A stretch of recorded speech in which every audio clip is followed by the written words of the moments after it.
This is Audible. Bikinis Are Dangerous, the complete series. A novel by Kian Meinel. Read for you by Desiree Holland. Published by Shadow Publishing. Copyright Kian Meinel, May 2011 through 2020. Bikinis Are Dangerous, Book 1. I had worked hard to achieve the body I now sported. It hadn't been a quick fix with Botox and liposuction like many of the beauties I saw here on the beach. Mine had been simple hard work with exercise, dance, and wild passionate sex. Yes, I did say sex. It's a wonderful way to burn calories, and I was a big proponent of using every means at hand that I had to sculpt the body I had now created. My girlfriend, of course, was a thrilled participant in encouraging me at my exercise routine in its many forms. We both worked out on the machine I had bought at the second-hand exercise equipment store. We loved dancing together and could be found 2 or 3 times a month at the local dance club. But it was the sexcapades that had been the best part of our regimen to keep fit, to keep me in shape, the reason behind so many of our interruptions into daily life. Oh, come on. If it isn't fun, then why do it, right? Sex is fun. Exercise in the form of sex is not a bad thing. It's not like I invented it. I couldn't help that I was practically married to an incredibly beautiful woman who had a high sex drive, and I was the mechanic that worked on it. Okay, she was a mechanic and I was a willing machine she worked on. Sometimes I drove, sometimes she drove. Exercise equipment by its very nature is a form of S&M. Let's face it, an attractive and sexual creature can use their fertile imagination to turn anything into a sexual escapade. My girlfriend and I were willing victims of our own regimen. I can't tell you how many times a good workout got even better by ending up on the floor of our exercise room. If you don't work up a sweat, it really wasn't a good workout, right? Tongue-in-cheek, I tell you these things. Even dancing was a form of torture to the well-defined mind. Whether we were gyrating to a disco or hip-hop beat or slow dancing, it couldn't help but create a tension between 2 like-minded women. It was exquisite. It was necessary. Many was the time that we gave a new meaning to the words dirty dancing and had to make a hasty exit from the club. We kept it clean, we kept it legal, and we kept it hot. It was a fusion of 2 bodies that adored each other absolute. I didn't mind. I know my girlfriend didn't. Many was the time we barely made it to the car, much less the living room floor or even the bedroom. It was okay. Neither of us minded the impulsiveness or improvisations that resulted. It certainly proved it would never be boring between the 2 of us. It provided a workout that my now well-toned body had needed. The muscles in my ass from straining were well defined. I was going to flaunt it now. I had worked hard for a long time to achieve these results. The flesh over my now toned body deserved to tan. I was going to go to the beach, and for the first time in my life, I was going to wear a bikini. Not just any bikini either. The one my beautiful girlfriend had chosen to show off the body she loved so adoringly. It was unfortunate she wasn't here to see the unveiling, though. That last-minute call to work was something she already regretted, but being the responsible woman she was, she had reluctantly gone. Amazingly, she had encouraged me to go, though, and had even handed me the bikini. Its small scraps of material barely hid my assets, but they were shown off rather beautifully. It's not like she hadn't seen me naked a few million times over the years. But this was different, very different. I had never had the body to flaunt, in my opinion. My girlfriend liked women with big bones and a bit of flesh on them. I still had that, but the flesh was taunt and toned now. The bi-weekly tanning bed made it so I had no lines, and the deep tan I had was safe to take out in the hot subtropical sun. I wanted to go out now. I felt confident enough to do so. I was only sad my girl wasn't going to be with me. I had offered to wait, of course, but she wouldn't hear of it. Everyone we knew was going to be on the beach today, and while they had seen me for years in various dresses and shorts, they had never seen this much of me. The 2 scraps holding up my lush breasts made me feel very exposed. I'd had to have my girlfriend help me shave down below to keep the dark hairs from peeking out and ruining the effect. The landing strip she had left she found very appealing. She had to test it out after finishing its construction, and I'd enjoyed it, but I still didn't want to go out without her. She convinced me to go and enjoy myself with our friends. She would see the bikini another time, she told me. She kissed me goodbye and left it up to me whether I would go or not. I didn't want to be alone at the gathering. It wasn't a party, but I knew all our friends and I really wouldn't be alone. Besides, I really wanted to show off in my new bikini. I had worked hard for this moment, but without my girlfriend, I wasn't as confident. She had assured me I had nothing to worry about, but when you go your whole life in a one-piece for the very obvious reason that you didn't have the physique for a bikini, the confidence it takes to wear one isn't exactly there. I decided to go, but hoped against hope that my girlfriend would make the gathering. I put on a wrap around my chest that went entirely to my ankles.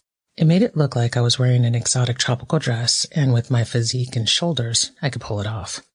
With slip-on sandals and a mesh bag over my shoulders and Ray-Bans on my nose, I was ready. My long red hair flowed over my shoulders, and I was out the door locking it behind me. As I walked the 2 blocks to our spot, I wondered who would be there. Probably the usual friends and family that we hung with. It was a tight-knit group of about 20 regular people, and up to 40 with friends of friends and so on. There was always someone to get to know better, and my girlfriend and I trusted each other enough not to worry about getting into trouble. Besides, her sister and brother would probably be there with their various children in tow. I would be watched, whether I wanted to or not. I wasn't worried. I loved my girl and she loved me. They watched whether it was intentional or not because they didn't want their big sister or aunt hurt. Not that they had any cause to worry. I think it was a cultural thing anyway. I looked out over the beach from the comfort of the wide sidewalk that wound its way up and down this stretch of beach for miles and miles. You could literally ride from one city to the next with its wide expanse. I could see a few familiar figures in the distance that were near the water. I had no intention of going into the water in this little scrap of material they called a bikini. It would have dissolved or floated away with barely a breath. "Hey, you! Was wondering when you two would get here." A voice addressed me, and I turned to my girlfriend's sister. "Where is she?" she asked, looking around behind me as though I was hiding her. "Work called, and there she is." I sighed disgustedly. Work sucked the life out of a relationship sometimes. Not that I hadn't been guilty of doing the same thing from time to time. "That sucks. Maybe she'll make it later?" I nodded as I looked curiously around at the others who had made the gathering and saw a few with children in tow. That surprised me, as we usually kept it adults only since alcohol was involved. Not that I had to worry about my behavior drunk or sober, but a few of the group needed leashes at one point or another. "Come sit with us then," she invited, and I was surprised. I was certain that my girl sister didn't really like me, jealously protecting her sister from this outsider who had loved her for years. Perhaps he was softening to me. After all, we had been together for years. Or maybe I should be suspicious and she really was keeping an eye on me since her sister wasn't here to do so for herself. I began to think I really am paranoid and would have to accept her invitation at face value. Several other people greeted me and asked where my girlfriend was, and I explained time and again.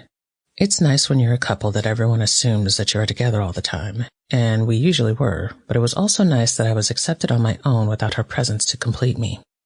I had several friends here that I knew without my backup. I greeted and chatted with many before turning back to my sorta sister-in-law. She had really gone all out and had food and drinks. I pulled some drinks and food from my bag to add to her supply.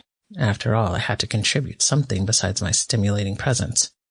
She offered me a sand chair, and I took off my wrap and laid it on the chair. It wasn't until I was bending over to lay it out and swing my bag onto the back of the chair that I heard my sorta sister-in-law's indrawn breath of air at my attire. "Are you kidding me?" she hissed at me, and I looked up in alarm, trying to see what was upsetting her and looking around for the culprit.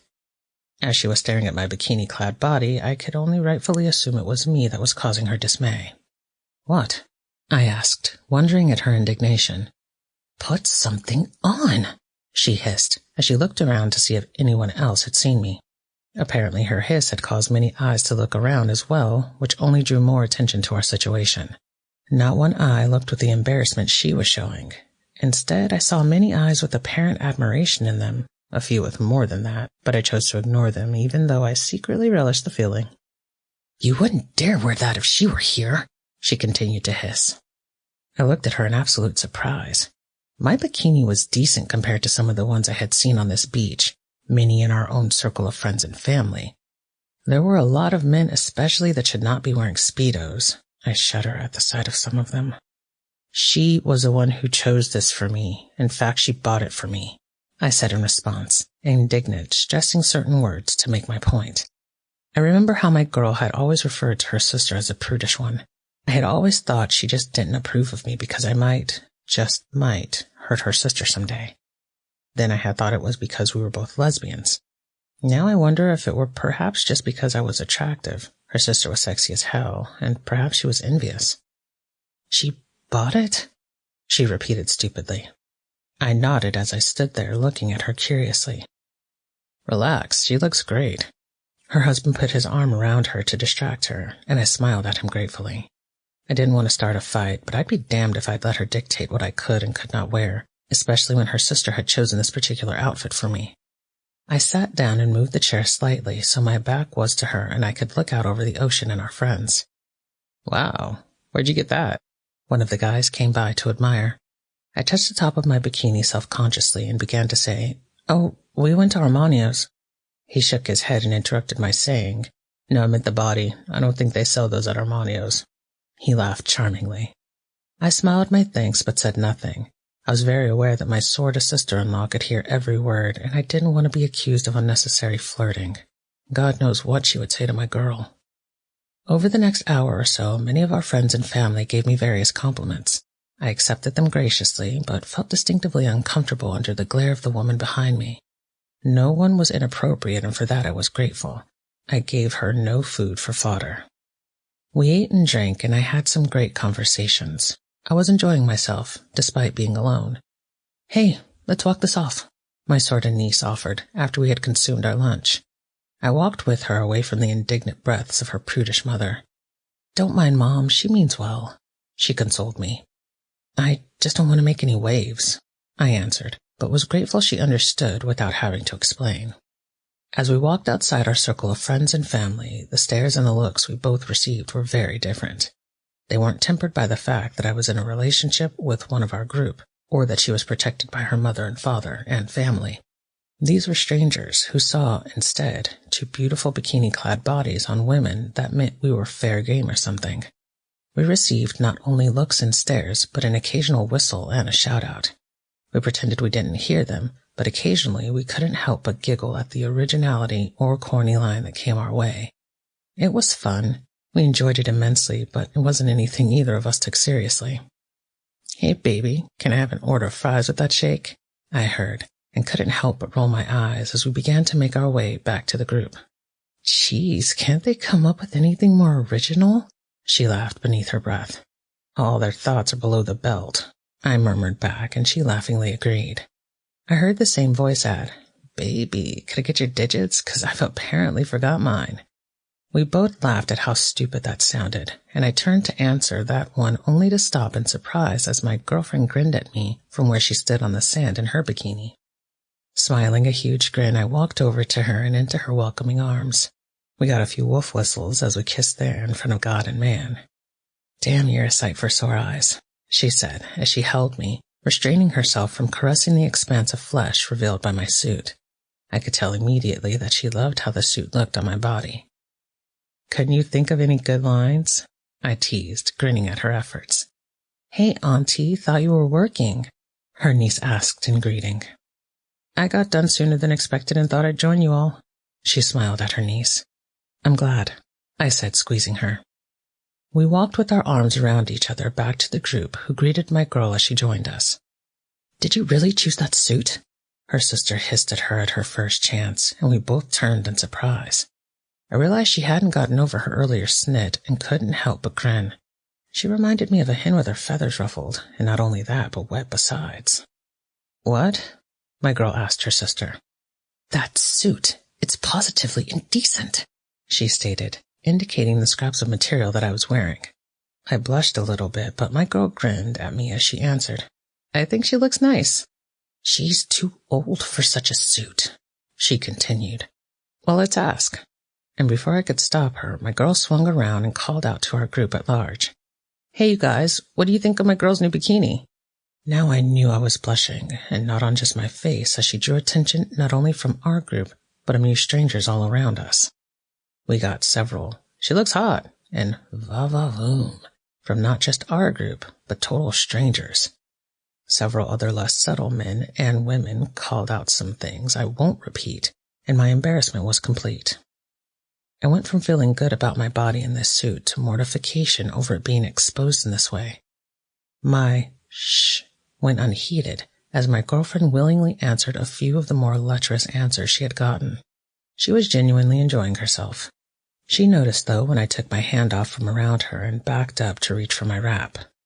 "Wait," she said laughingly. "Are you kidding me?" I asked, sure that my cheeks were ruby red in embarrassment. "No, you do look hot," she answered, the glitter in her eyes telling me more than mere words. I looked at her a long time before releasing the wrap I had grabbed. She smiled in reply and pulled a chair to sit beside me and eat her own lunch. I realized I had become the prude. If you've got it, you should flaunt it. That was her motto, and she had me. I had worked hard for this moment. She had helped me to achieve it. She was showing in so many ways that she was proud of me. The shout-out hadn't been to embarrass me, really, but her sister, and to show me off. I deserved it after sculpting this body into something to be proud of. She was proud of me and my hard work. She had contributed in countless ways to that hard work, but ultimately it had been up to me. Why should anyone take this moment away from me? I realized all this as we discussed what had taken her away today. With my girl there, more of our group came to talk with her, or me, or both of us, and the rest of the day passed pleasantly. I loved the feel of my girl's hands on my body as she made sure the Tropicana oil was on every exposed inch as we baked in the sun, and then I teasingly returned the favor. The comfort of having her there with good friends and family was a familiar thing, and I relished it. I didn't realize that men and women were openly flirting with me until my girl whispered something in my ear about it. I turned to her in surprise. I hadn't a clue about it. I thought they were being flattering, and that was all. "They'd get in those briefs quicker than you can blink if you'd let them." She smiled at my surprise. She liked knowing her friends and their friends found her girlfriend appealing. She also knew that I was kind of naive about such things. She had rescued me many times when we went clubbing. I just didn't know when someone was on me. Anyone near our drive and the neighbors would have gotten an eyeful. As it was, I had to work hard to keep my murmurs and cries of appreciation under control. My girl, too, was sighing and whispering loudly. The bikini was no deterrent to a determined hand, and let's face it, the amount of fabric covered less than it revealed. It wasn't only my body that got its attention from the other. I couldn't help but caress, stroke, and taste my girl's incredible physique. It was so exciting as she determinedly climbed over the stick and knelt on either side of my lap, holding me prisoner to her desires. It also gave me more room to maneuver my own hands over her lush body. The scraps that were her bikini disappeared under my hands, but then that was only fair. I was exposed to her view, to her lips, to her hands, by her releasing my assets under those faint pieces of material. I reached to the side of my chair, and the seat reclined fully, and she fell on top of me. I didn't mind. The feel of her now naked body against mine was exquisite. As she writhed, squirmed, and felt me up, it really aroused me. I could tell what I was doing to her was not going unnoticed. Her sexy little body was tan and fit and beautiful, and mine to do with as I wished. And I wished a lot as I touched, caressed, and aroused her in return. Somehow, don't ask me, I wasn't paying attention. In that way, she managed to get my ass to the edge of my seat, and then she spun around in the classic 69 position. Let me tell you, in a convertible, that was amazing and heavenly. As she plunged her fingers into my pussy and her tongue into my clit, I could only return the favor. My God, she tasted wonderful. My own juices were flowing, and I couldn't help but begin to buck at her hands and mouth. Her juices were amazing, the amount that could drown a girl if she wasn't careful. Believe me, what a way to go, though. She was petite enough that she could fit comfortably against me, and I relished the feel of her svelte body against mine as I ground my pussy into her amazing and skillful mouth and onto her hands. Her own hips began the age-old rhythm of our dance. As she came at the same moment, she caused my amazing orgasm. I thought belatedly that we were going to have to clean the seats of the car, but I really didn't care at that moment, too caught up in the feelings that she invoked in my body and soul. We both had to cut off our usual loud cries. Not that the neighbors hadn't heard them from time to time, but not from our carport. We didn't need the police called. Imagine the sight they would have seen as they looked over the top of the convertible. "That was amazing," she whispered hoarsely, as she slowly pivoted around so she could straddle me once again. I kissed and fondled her in reply, not done by any stretch of the imagination. What we had just had was merely an appetizer to whet our appetites for the main course. We realized, though, this would be better finished in the house, where we could indulge to any degree whatever our hearts desired. I helped her back on with her bikini, and she with mine, the scraps of cloth taking no time at all, and we went into the house. I realized as I watched her luscious ass and its bikini-clad bottoms that I wanted her desperately and couldn't wait to remove them again. A bikini is meant to entice, and it had done that admirably. You get those purists who believe a bikini is meant to give you maximum exposure to get a beautiful tan, but I don't believe it. I knew my girl couldn't wait to get mine off my body, and no matter how many times she took me or saw me naked, it was never enough. The bikini was a dangerous bit of clothing. The end. Bikinis Are Dangerous, Book 2. No friggin' way. You are not getting me to wear that in a million years. I nearly shouted in her face as I backed up into a display in the store we were shopping in. Come on, it's beautiful. It will look gorgeous on you. Her eyes twinkled endearingly, and I couldn't tell whether she was laughing at my reaction or teasing me. There is no way in hell I would be caught dead in that thing, I repeated adamantly. You could pull this off, she encouraged, holding out the garment encouragingly. Shaking my head, I was horrified. The models that wore these things were practically naked. Why wear a suit at all? You certainly could not go in public with these. Even in Brazil, they weren't as tiny as these little wisps of material. Besides, I didn't want dental floss for my ass. A bikini should be made to entice. This was not enticing. This was bold nakedness with pasties for the nipples. A micro bikini yet. They couldn't see that this was exposure. Public indecency. I'd be arrested in a heartbeat, I answered. Why do you have to be so difficult? She asked with a grin. Less is not more in this case, I answered sarcastically. She grinned to show she had been teasing all along as she shook her head. The store we were in was ultra-modern, ultra-expensive, and way over the top. The micro-bikini, I was shaking my head, was 2 pasties and a scrap over the labia lips with strings connecting the top spots of interest and dental floss up the ass. No way. What's wrong with this one? I held up a one-piece that was bringing back the 1920s look with a little ruffle around the waist. It was perfect for someone of my age and disposition, but we both knew I wouldn't be caught dead in it. It was perfect if I were matronly in the least, which I was a far cry from. I had worked this body too hard for too long to get it into the shape it was so I could wear a bikini. She rolled her eyes, hoping I was kidding. I grinned. I was fairly conservative, but I had worked hard to get this body, and anyone who knew what happened the last time I had worn a bikini on the beach would know how that had ended. I deserved to wear one with the body I had achieved. Now we were going to another state for some fun on the beach, and this shopping expedition was to pick out a new suit. Why do I need another suit? I asked. My other one is just fine and barely used. You might want several to change into. Who knows what parties we will attend. You don't want to wear the same one over and over, she said reasonably. I personally think the only reason we were in this store was so that she could watch me change into suit after suit after suit. This one needed a tuck there, this one didn't cup these right there, and this one didn't fit my ass quite right here, was what I was told in various forms as her hands roamed, prodded, and poked around on my body to make sure of the right fit. I have to admit it was a bit erotic the way her eyes smoldered as she helped me pick out a few suits, and I modeled them for her. The saleswoman wasn't any help. I think she knew what my girl was up to and just let us play. Finally, I breathed, as we left the store with a shopping bag with 6 nearly indecent bikinis inside, but absolutely, positively no micro-bikinis, despite my girl's disappointment on that issue. Come on, that was fun. Her eyes twinkled at me conspiratorially. I knew then that she had done a lot of unnecessary adjusting to my new wardrobe to just cop a feel, but I grinned in response. I have to admit, the little red satin-looking number, made of man-made but godlike materials, was a hot little thing as I looked at my reflection in the mirror of our condo that we had rented for this trip. Thank goodness my breasts didn't sag too much, since there was no strap holding these babies up. Just gravity pulling them down and firm muscles holding them up. My broad shoulders showed no tan lines, and my brown chest looked good above the line of the bikini top.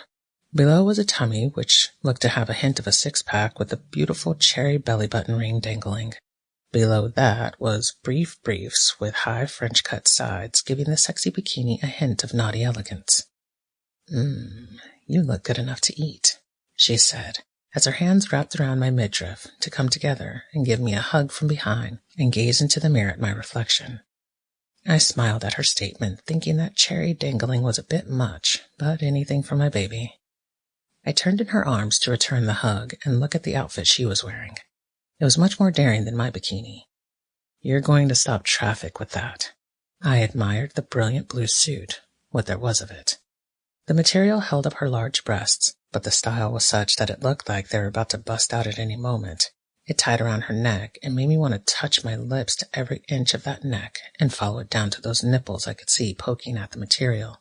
The matching bottom had a small patch for her shaved crotch and no embarrassing hair peeking out, with a bit of material up the back crack barely covering her ass. She looked hot. She knew it, though, with her olive-colored skin and beautiful little body. I couldn't help but think we didn't need to go to the beach for a party with people when we could have a private party here at the condo. At my suggestion, though, she smiled a mysterious smile that made me think she had something in mind. "Baby, we traveled across the country to meet these friends of yours. They would be upset if we didn't show up at the party they were throwing for us," she reminded me. I smiled resigned. We were here to party. We were expected. We were the guest of honor. We were both horny. This was not a good combination, and I knew we would both be tormented in the hours to come. I grabbed the short sarong that wrapped around my middle and started enticingly below my cherry-adorned navel and ended just above my well-toned legs, with wisps of material floating on my legs. The feel was like feathers on my skin, and I loved it. My girl slipped on a pair of shorts that matched her beautiful suit, and we both grabbed a beach bag, and slipping on sandals, headed out to the beach and towards the spot my friends had asked us to meet at. Grover Beach and Pismo Beach, California are known for driving your cars on the beach, ATVs and sand buggies. People camped here, climbed the dunes, and many brought families. It was a good place to party too, though, since we could have a bonfire and drink. It was a good time to be there, and there were tons of people, all having a great time. We approached the group I had agreed to meet, and I began to introduce my girl. No one here had met her before, since I had moved to Florida to be with her. They admired her Latina good looks, her dark hair, her bounteous breasts, and her fine figure. I was so proud to introduce her to everyone, and them to her. A few of the guys immediately made fools of themselves over her, but then that was to be expected. A pretty girl, and they had to show off or do something stupid. I laugh as I remember them doing the same to me when I was first introduced to this group, before they found out I liked girls more than guys. Someone had brought a couple of ATVs, and we each took a turn on them, sometimes with our arms wrapped around another person, as we went speeding down the beach, laughing uproariously as we kicked up sand and played just inside the waves. Sometimes we drove them up the dunes at an angle so we wouldn't flip them, and then sped down them just as fast as we could go. Someone set up a volleyball net, and we took turns hitting it over the net as hard as we could, with the no-rules rule in effect to everyone's delight. One of the girls lost her top when she dove for the ball, and we all had a hilarious time over that one. Frisbee tag was dangerous with the guys versus the girls. I think they deliberately aimed for the women's boobs to see the frisbee bounce or something. It was a fun and eventful day. We all burned darker in the hot California sun. I watched my girl interact with my old friends all afternoon and was pleased with how well she got along with those nuts. They seemed to like her as well. The guys flirted harmlessly with her, a couple of girls as well, and I couldn't help but think we should have stayed at the condo and finished what we had started. She looked so good in her bikini, I could only imagine peeling it off her delightful little body. I caught her looking at me a couple of times, and I know I made her pause in the middle of a conversation when I deliberately bent over with my breasts hanging just so and adjusted my sarong. Her eyes glittered dangerously when I glanced back up with a little grin on my face with eyes wide and a not-so-innocent look. It was beautiful as we watched the late-day sun slowly sink into the ocean to the west. It cleared a lot of families out unless they were camping on the beach. We all settled down around our campfire and roasted hot dogs, marshmallows, and drank beer, or California coolers, cheap wine that somehow tasted better around a campfire. Talking old times, a few embarrassing stories came up, We tried to top one another with our outrageous and sometimes true stories as the evening wore on. A few of the couples walked off into the sunset, and I took my girl with me as we walked hand in hand down the beautiful beach. "I like your friends," she smiled. "That's good. I think they like you too." I returned that smile as I turned to take her in my arms. The moment wasn't lost on me with the sun setting behind us, the waves gently washing on shore, and the sounds of people not too far away. "I'm glad we came," I said softly, as I leaned down to kiss her. Immediately, her mouth opened, and I licked along her lips before plunging my tongue inside and caressing her tongue, enticing it into mine to suck on it. It was so romantic we both didn't want it to stop. When I finally came up for air, we were both breathing deeply. She leaned her forehead against mine and said with a gasp, "That was nice." My hands wanted to desperately caress those curves I could see reflected in the twilight. It was so romantic there on the beach. I walked her back to the fire to be safe. We sat for a couple more hours with my friends, drinking and munching on treats. Someone made a few s'mores, and we laughed as they tried to dip them in beer. Not quite the flavor they were hoping for, but the mother of invention spurred them on. As it got late and couples drifted off and returned, I realized with the 4-hour time difference that we would have to be going. It was so much later for us, and we were tired from the trip. We would meet all of our friends back here tomorrow for another full day of sun and fun. Wishing everyone good night, we walked hand in hand and headed for the condo. I don't know what happened, but on the way back I got lost. It wasn't deliberate, I swear. "Do you know where you're going?" she finally asked, after what seemed a long time. I was miserable. I knew we were both tired from the trip, tired from the sun and fun, and we both wanted to get back to the condo to shower and have wild sex. This was frustrating, being lost in the dunes, but I had thought my sense of direction was such that we couldn't possibly have gotten lost. We were following the path, but apparently in the dark there must have been more than one path. "I'm sorry, babe. Somewhere we took a wrong turn," I told her in a resigned voice. "Can we go back the way we came?" she asked, looking around into the dark that surrounded us and realizing the futility of it. We were far enough away now. We had walked quite a way that no lights from the beach or the town reached us. The dunes blocked our view and no clear path led the way.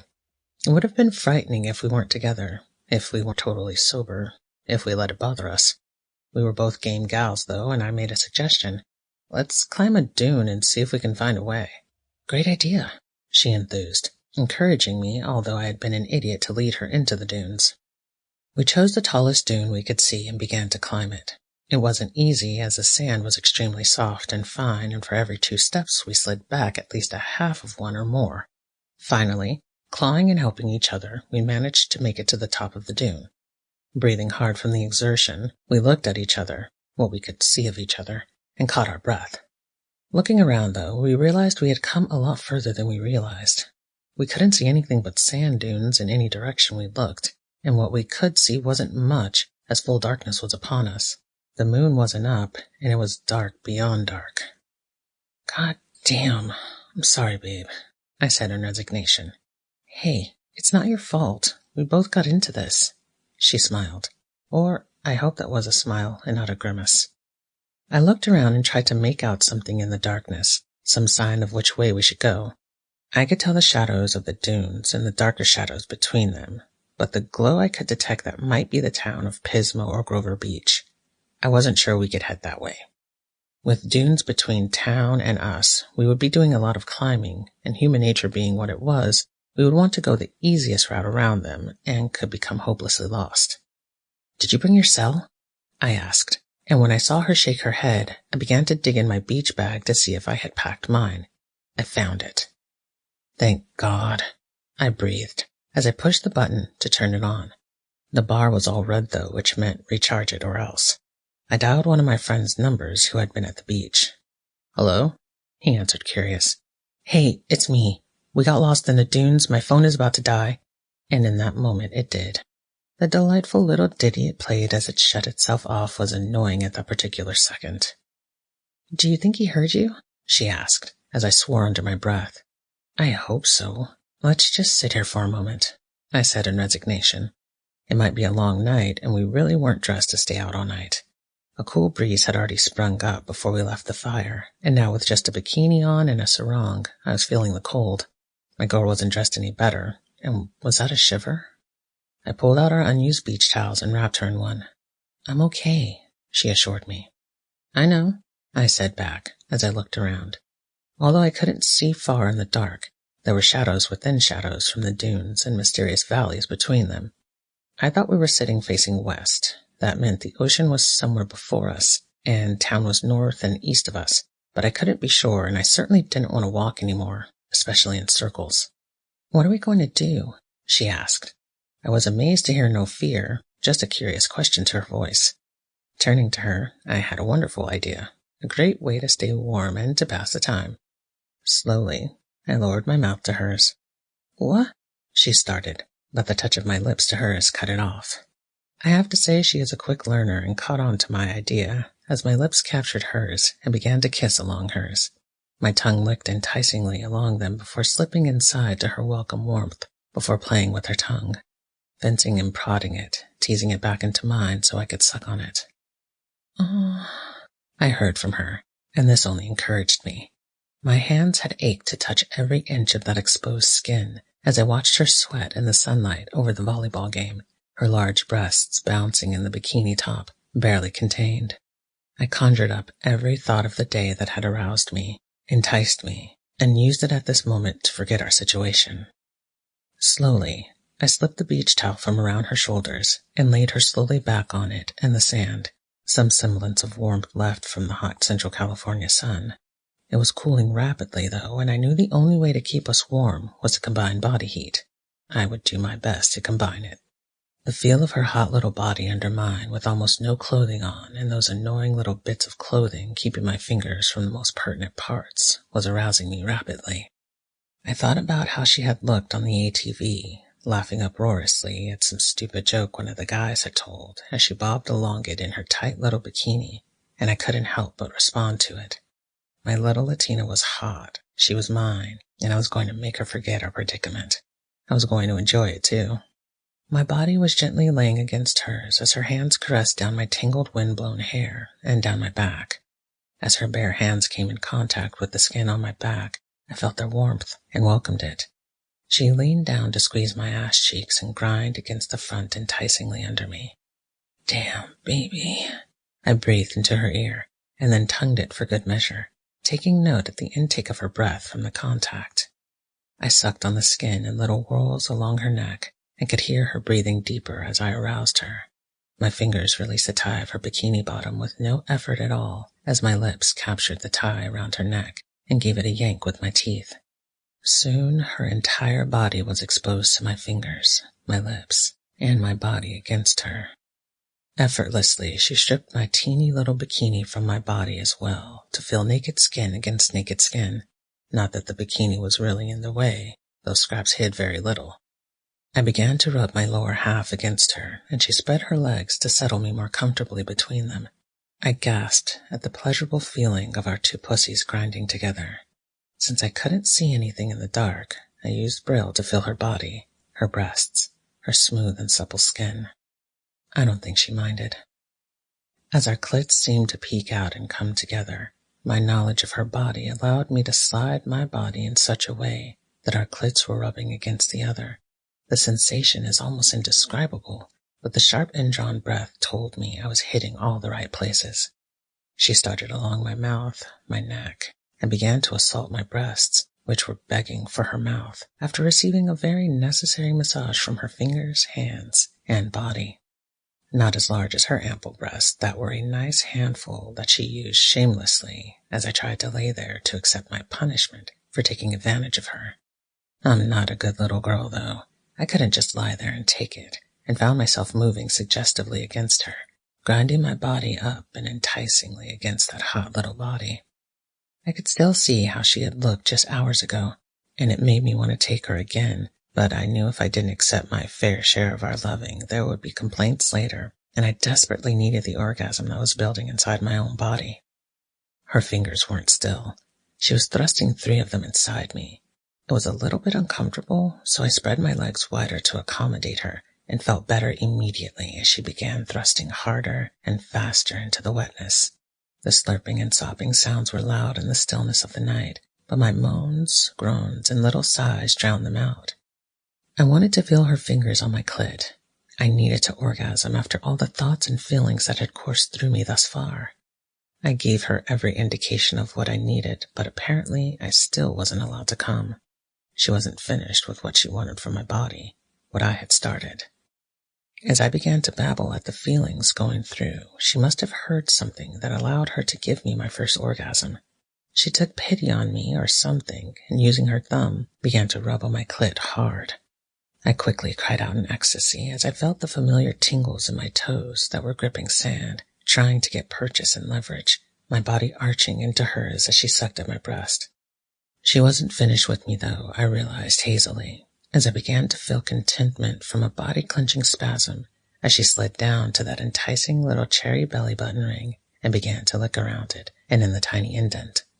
The spasm still going through my body seemed to continue as I felt contractions building in hopeful intensity from inside me.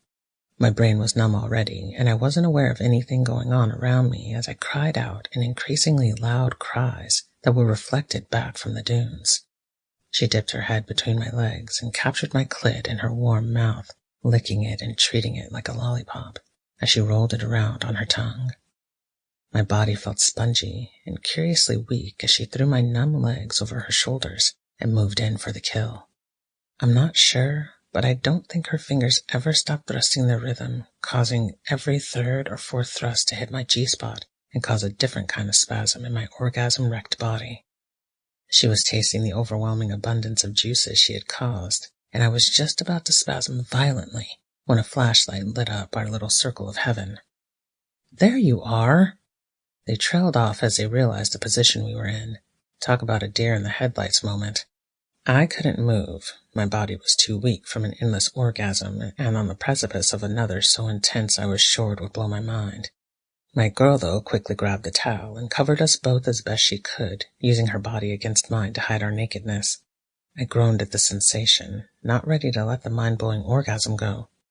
"Give us a minute," she said at the same time I said, "Can we finish first?" My girl looked down at my dazed eyes and grinned knowingly at my predicament. "We started looking as soon as we heard you were lost," a voice said above us as the flashlight left our exposed bodies. "We could have come later," another voice said, with a hint of laughter in it, and full of innuendo at the double meaning of the word they had used. I guess finding me with my legs literally up in the air and my girl eating at the Y was a surprise. I know it was for me. "They're here," the two who had found us called out, swinging their flashlight to others on other dunes and in the valleys in between. We started getting dressed, trying to find the small scraps of clothing that constituted being dressed. A bikini sure didn't cover much, I thought, as I finally succeeded in getting into mine. My girl smiled delightedly at me, at our predicament. The walk back wasn't pleasant. I oozed between my legs from an unfinished orgasm. I had sand in places that it had no business being, and I was mortified to be caught as we had been. I knew this was one story that would be told and retold by the campfire. "How did you find us so fast?" I asked, to cover my embarrassment. "Fast?" one of my friends asked. "You've been missing for hours since your call. Didn't you realize?" Then he realized how we had passed the time and grinned appreciatively. I glanced at my girlfriend. She wasn't nearly as embarrassed as me. In fact, I think she was proud of what had happened. How had we not heard them calling out in the darkness? How had we been so unaware of the many flashlights that were now coming together from the volunteer search team that was now leading us back to safety? "Did you hear those cries from the coyotes?" someone asked as we walked along. I didn't hear what someone answered, but I felt the warmth on my cheeks, and I knew I was probably blushing. Whatever they answered, I think they knew those weren't coyotes. You know what? I think she had heard them and just didn't care.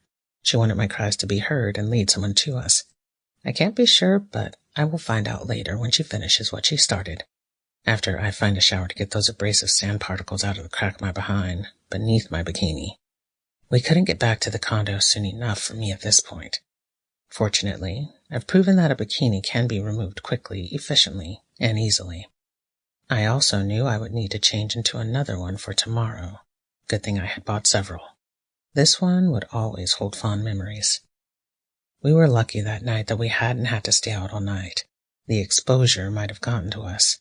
We had little to cover up with. I've told you before, bikinis are dangerous. The end. Bikinis Are Dangerous, Book 3. Hun, did you pack any of my underwear? I called from the hotel bedroom into the living room. Didn't you pack your underwear? I heard the amused reply and knew with a sinking sensation that all the underwear I had for this trip was what I had worn on the plane. I looked around the nice bedroom I was in of the Plaza Hotel in New York and realized I was in a bit of a quandary. We were scheduled to go out with friends of my girls and I didn't have a lot of time. I certainly couldn't go out and shop for the underwear of choice. Victoria's was probably closed at this hour anyway. Damn it. I knew I should have packed for myself, but I had been in a hurry, and she generously had offered, so to save time, I made assumptions. It wasn't like I could borrow hers, though. She was way more petite than I was in the bottoms and way bigger on top. I'd look like a clown, and I really wanted to impress my girl's friends from when she lived here. Why is it when we know something is not where we put it, we continue to look anyway? It's like when you do find something, you say, it was in the last place I looked. Well, do you continue to look after you found whatever you were searching for? Fruitlessly, I searched through my suitcase for the missing underwear. It wasn't there. Slacks, blouses, jeans, shirts, and shoes, but no underwear. I wanted to rant and rave about the oversight, but she had helped me out by packing for me, so I really couldn't. I seriously considered wearing one of my blouses that had a built-in shelf bra, but it didn't go with the rest of the outfit I was wearing tonight, and I didn't have a lot of time to change my mind about what I was wearing. She was waiting to leave to meet up with them, and as I am never late, I wasn't going to start now. That's when I spotted one of my bikinis. Well, bikinis are like bra and panties, aren't they? Without a second thought, I grabbed a matching pair in royal blue. They would hold the twins up, and I wouldn't have my crotch rubbing all night against my skirt. I just hoped for no panty lines. As I slipped the bikini on and then the skirt and blouse, I gazed into the mirror and was relieved to see no lines. Only I knew that I was wearing this sexy little bikini, and it actually made me feel sexier with it on underneath my clothes, like good Victoria's Secret underwear does for you. Quickly, I put on heels, brushed my hair, and applied eyeliner, shadow, and lipstick, and I was ready to go. I checked my teeth to make sure there was no lipstick on them and slipped the makeup into my bag and slung it over my shoulder. I was ready and I looked nice, for my girl, to impress her friends, and for me to feel good. I was wearing a pink satin blouse cut down to there. The bikini was raising the twins up to a good degree, and it's cut allowed the buttons of the blouse to be open down to there, too. A hint of the royal blue satin could be seen if you looked down my blouse, but I didn't care about others looking, only my girl, and this would entice her if she saw it. My black wrap skirt swirled around my hips, held up by a shiny leather belt, matching heels, and I knew my girl would be proud. She whistled at me when I came out of the bedroom. "Find that underwear?" she teased, and promptly forgot the question since she must have been sure I was teasing, if only she knew. "You look nice," I complimented her, looking at the black crossover dress she was wearing. She looked hot, actually, but I knew I would want to touch too much to emphasize my words if I told her, so I refrained. We actually complimented each other nicely, me with my red hair, white skin, pink blouse, black skirt and shoes, her with her Latina looks, her black crossover dress emphasizing those delicious orbs, small firm waist and buttocks, and black shoes. She was a few inches shorter than me, but we looked great together. We both felt great, too, as we left the little suite we had rented for the weekend. "So, where did you say we were meeting them?" I asked to make conversation. I knew we were heading into the village as we got into the cab. "A little dump called Presley's, and then later we will hit some clubs," she said as she gave the cabbie the address. I looked around curiously as we hurtled through New York traffic in the city. It never failed to amaze me the amount of people, day or night, who were driving or walking through this city at all hours. It never seemed quiet, and yet I enjoyed the chaos on a limited scale. This was the first time I was here with my girl, but I had been here before on business. New York City could be frightening, but I was fairly well traveled and enjoyed it in small doses. Presley's turned out to be a pleasant little dump. It was off the main drag, and you had to really know it was there to find it. Apparently everyone knew about it, though, as the place was packed. My girl's friends had commandeered a couple of tables, and we were welcomed in as though they had seen us a few hours ago. Introductions were made all around, and I felt like I was among friends in no time. I knew it was because of my girl, but I accepted it at face value anyway. We snacked on chips, dip, and salsa, and drank beer before they brought us dinner. Some ate steaks, some just salads, some a mixture of the different items on the menu. I chose a steak and salad and washed it down with Corona, my beer of choice. I have a thing for all things Latin, but then you know my girl. LOL. The place was really a hole in the wall, and yet all of New York seemed to be there in some shape and form. I enjoyed people watching and chatting with my newfound friends. Dinner was delicious, and I was delightfully surprised. I was feeling mellow from the beer and good food and looking forward to the rest of the evening. Someone had mentioned dancing. "Hey, she says she hasn't ever been into the village for the shows," one of them shouted across the table to everyone who could hear. New friends and strangers alike all heard. It was loud enough despite the clatter of dishes and the chatter of people. "Well then, we have to show her the show," someone else called out, to immediate nods and a few laughs. I smiled my approval of the plan. I was looking forward to anything they wanted to show me. Some places were like going to the zoo. You enjoyed the animals, you watched them do strange things, and you laughed about it. People watching was the same, and I figured wherever they wanted to go was fine by me. My girl would make sure I was taken care of. She glanced at me and gave me an odd little smile. Settling up after dinner, we left the place en masse, and our table and chairs were immediately confiscated by the crowd. "Should we take a cab or two?" someone asked. "No, let's walk off dinner and the booze and save the fare," someone else suggested, and everyone else pretty much agreed. I held my girl's hand as we walked among the crowd around us. We bantered and chatted with her various friends as we walked along. I assumed we were going to the show and wondered what it was that we were going to see. "Are you sure you want to do this?" she asked me sort of voice so the others wouldn't hear. "Sure, I'm game," I told her, willing to go wherever she wanted to. "I'm not sure," she began, but someone interrupted and whatever she was going to say was lost. We walked for quite a ways. I got lost as avenue this and street that came and went. Wearing high heels wasn't as good an idea as it had seemed earlier when I had dressed. I hoped we were getting wherever we were going soon, as I didn't want to have to take off my heels when we got there. Dancing in bare feet didn't appeal, especially in some of these clubs. I knew it would be pretty gross. "Here we are," someone called, and someone else said, $10 cover charge, everyone."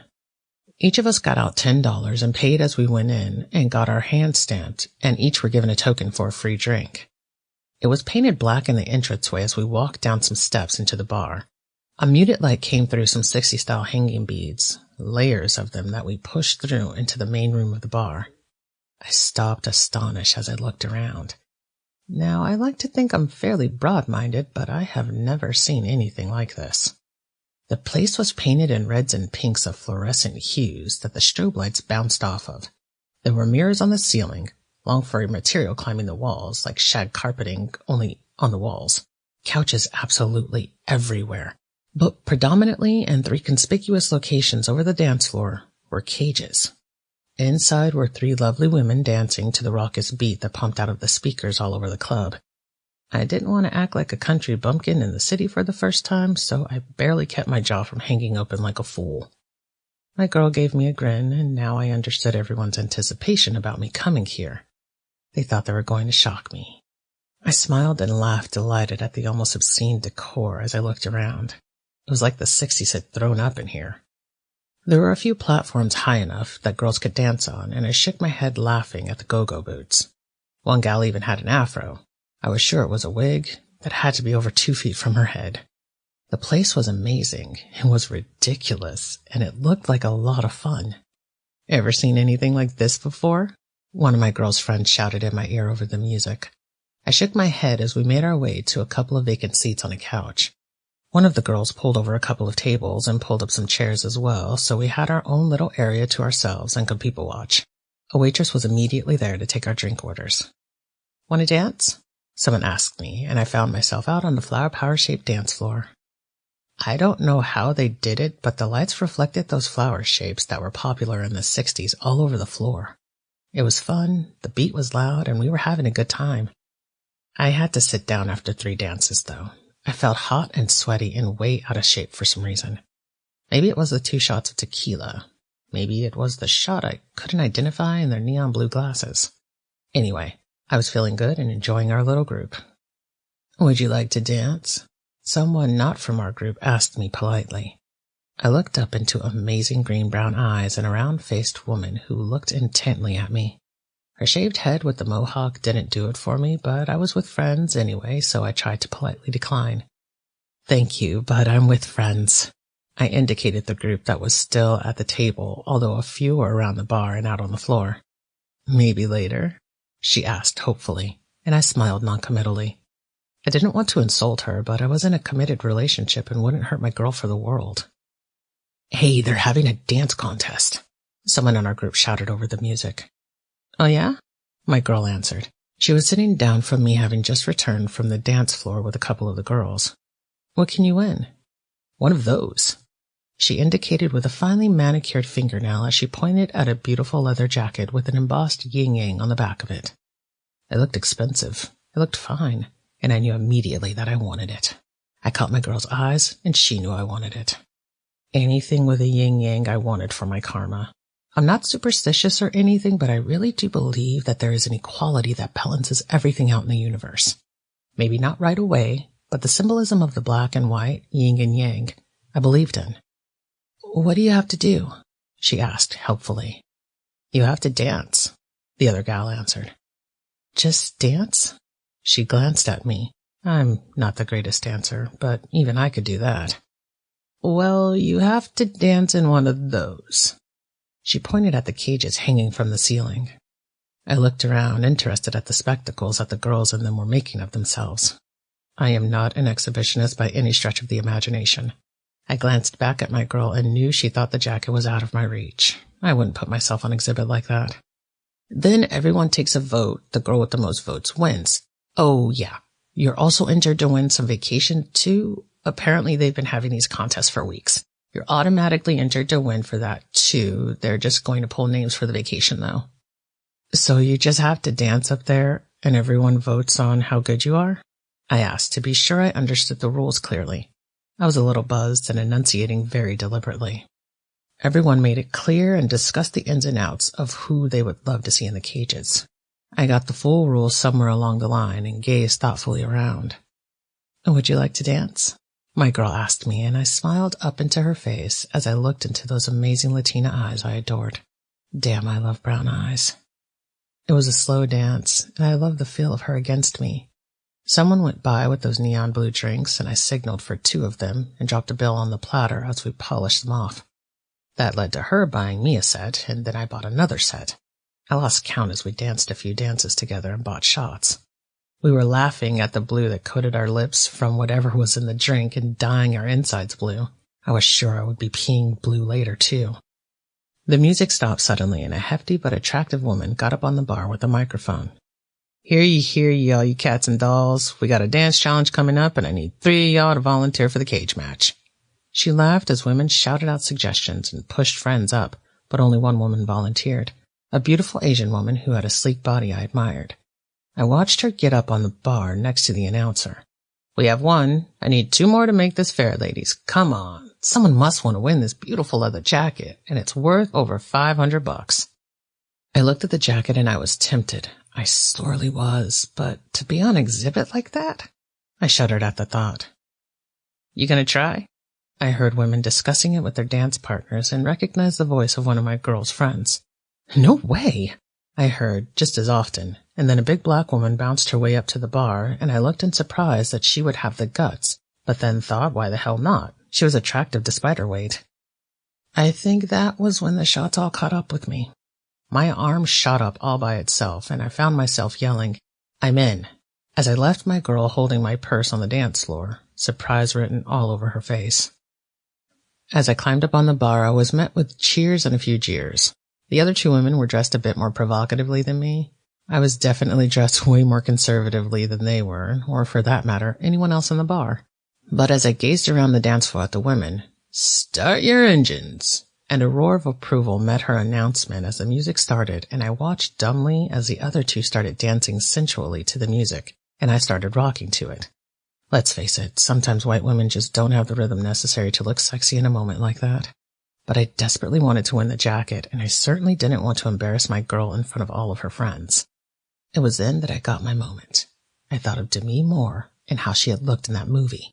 No way am I close to her in appearance, but with all the shots of who knows what liquor in me, I was a lot braver than I had ever been in my life.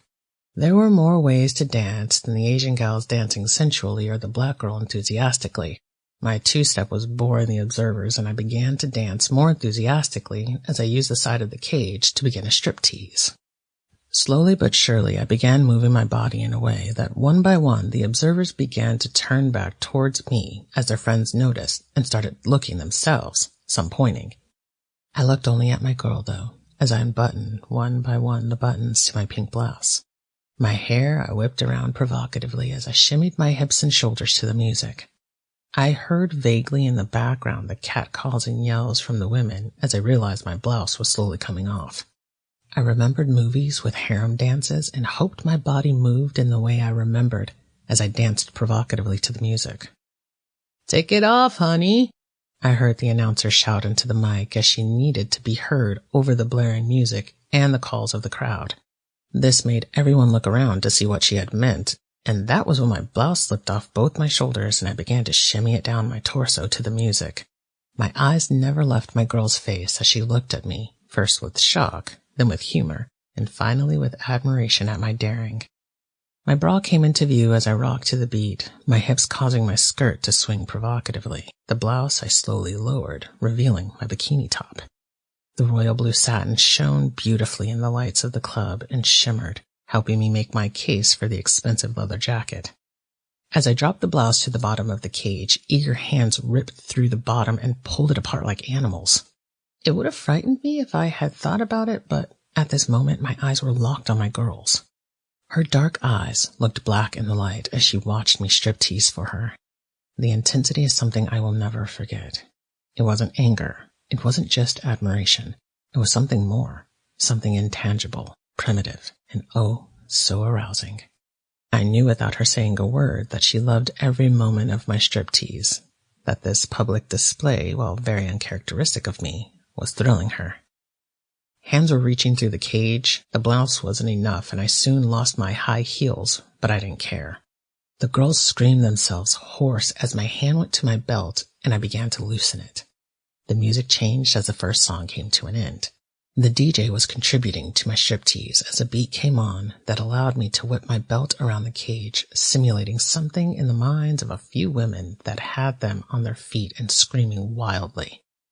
I couldn't see what the other two women I was competing against were doing, but then I didn't really care. I let the belt go and eager hands stole it from my cage. Women were reaching through, attempting to get at my skirt, to look up it, to pull it from my body. My breasts rose and fell from my exertions. It looked awesome under the lights as I broke out into a light sweat. The bikini top was holding them high and making them look voluptuous for the first time in their lives. The twins wanted to come out and play, but I was careful in my dance to show but not spill out. Slowly, I removed my wrap skirt. Slowly, enticingly, and the girls were screaming and grabbing. I tried not to notice as I held my girl's look with my own and I smiled. I knew that smile on her face. It was our secret one, just for me. I hoped my expression mirrored hers. I tried not to think of the heated pack below me, hoping to get at me, to touch me as hands reached through the bars at me, and the skirt, hoping for a piece of me or the skirt. I wasn't sure. I could smell the lust. Some of the women were in heat, and my peripheral vision picked up a few rubbing themselves. I just kept up the erotic dance I had started and kept going. I didn't care about the others. I was there for one girl, one set of eyes. The contest wasn't over, but I had forgotten about it completely as I danced hypnotically for my girl. I tricked the girls as my skirt came completely off, and I threw it on top of the cage away from their greedy hands. A roar of disapproval came up from the crowd, and then a few laughs at my thwarting them. I danced there in my bikini top and bottoms, and the crowd was full of screams, catcalls, propositions, and clapping at my audacity. My shoulders shimmied, my breasts bounced, my ass enticed as I played to my audience. I danced for a while longer before the music was cut off abruptly. "Well, that was interesting," the announcer yelled into the mic over the wild and woolly crowd. Slowly but surely the noise level died down to hear her. A few hands were still reaching through the cage towards me, and a bouncer came over to pull them off. I thought a fight was going to break out with a few of them as I glanced at them in alarm. "This has to be a first for us here," the announcer said into the mic, and a few women laughed knowingly. "I think we can save a hell of a lot of time if we just take a survey of the crowd rather than the old pencil and paper routine and count the votes." A round of yelling agreed with her.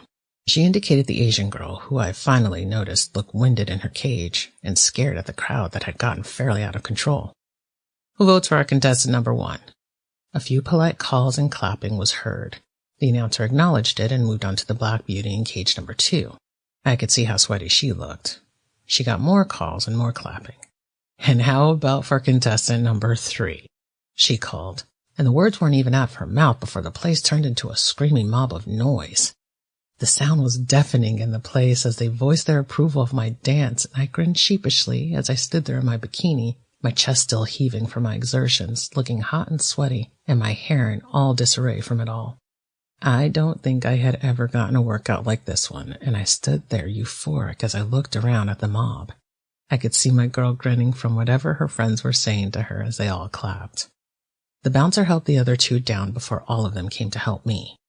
They were necessary, as hands still reached out to grab and touch me and to cop a feel as they unlocked the cage.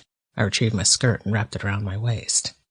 The announcer handed me the leather jacket and whispered, "Get the hell out of here as soon as you can," as she handed me a card and said over the yelling and screaming crowd, "Call me tomorrow to enter you into the trip. Ask for Margie," before pushing me towards the end of the bar that the bouncers were clearing so I could make my way. There were groans and calls as I put on the jacket to cover my bikini. It fit perfectly, and I was pleased with the cool feel of the leather against my bare skin. Now that I wasn't dancing, it felt a little cool on my sweaty skin. My bottoms were now hidden from view by the skirt, but I could tell there were a few women who were willing to brave the burly bouncers to strip it from me. I was barefooted, though, and I thought back to my earlier in the evening thought about dancing in bare feet. Looked like I was going to go back to my hotel without my shoes. "What the hell were you thinking?" I heard as my girl joined me in our hasty exit. In fact, I could see our entire party sort of heading off anyone who would have prevented my leaving. The bouncers had their hands full from the grabbing crowd. Some were still trying to reach me. Guess I got them all pretty worked up. Fortunately, a cab was just arriving as we got right in the back as my girl said to the driver, "The plaza, and step on it." Our drive was quiet on the way across town as I calmed down.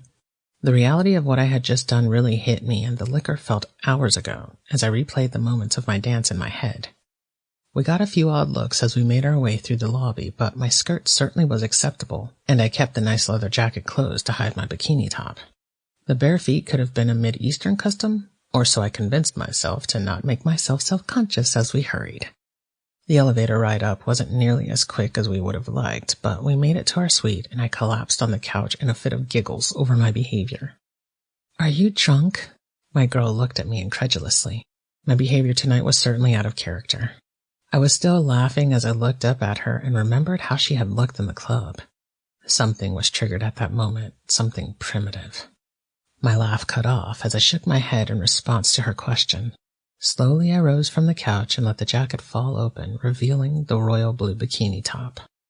"Is that a bikini?" she asked in surprise. "Yes, did you think it was my underwear?" I asked as I began to walk towards her. Something in the way I was walking, maybe it was my bare feet, made her start to back up.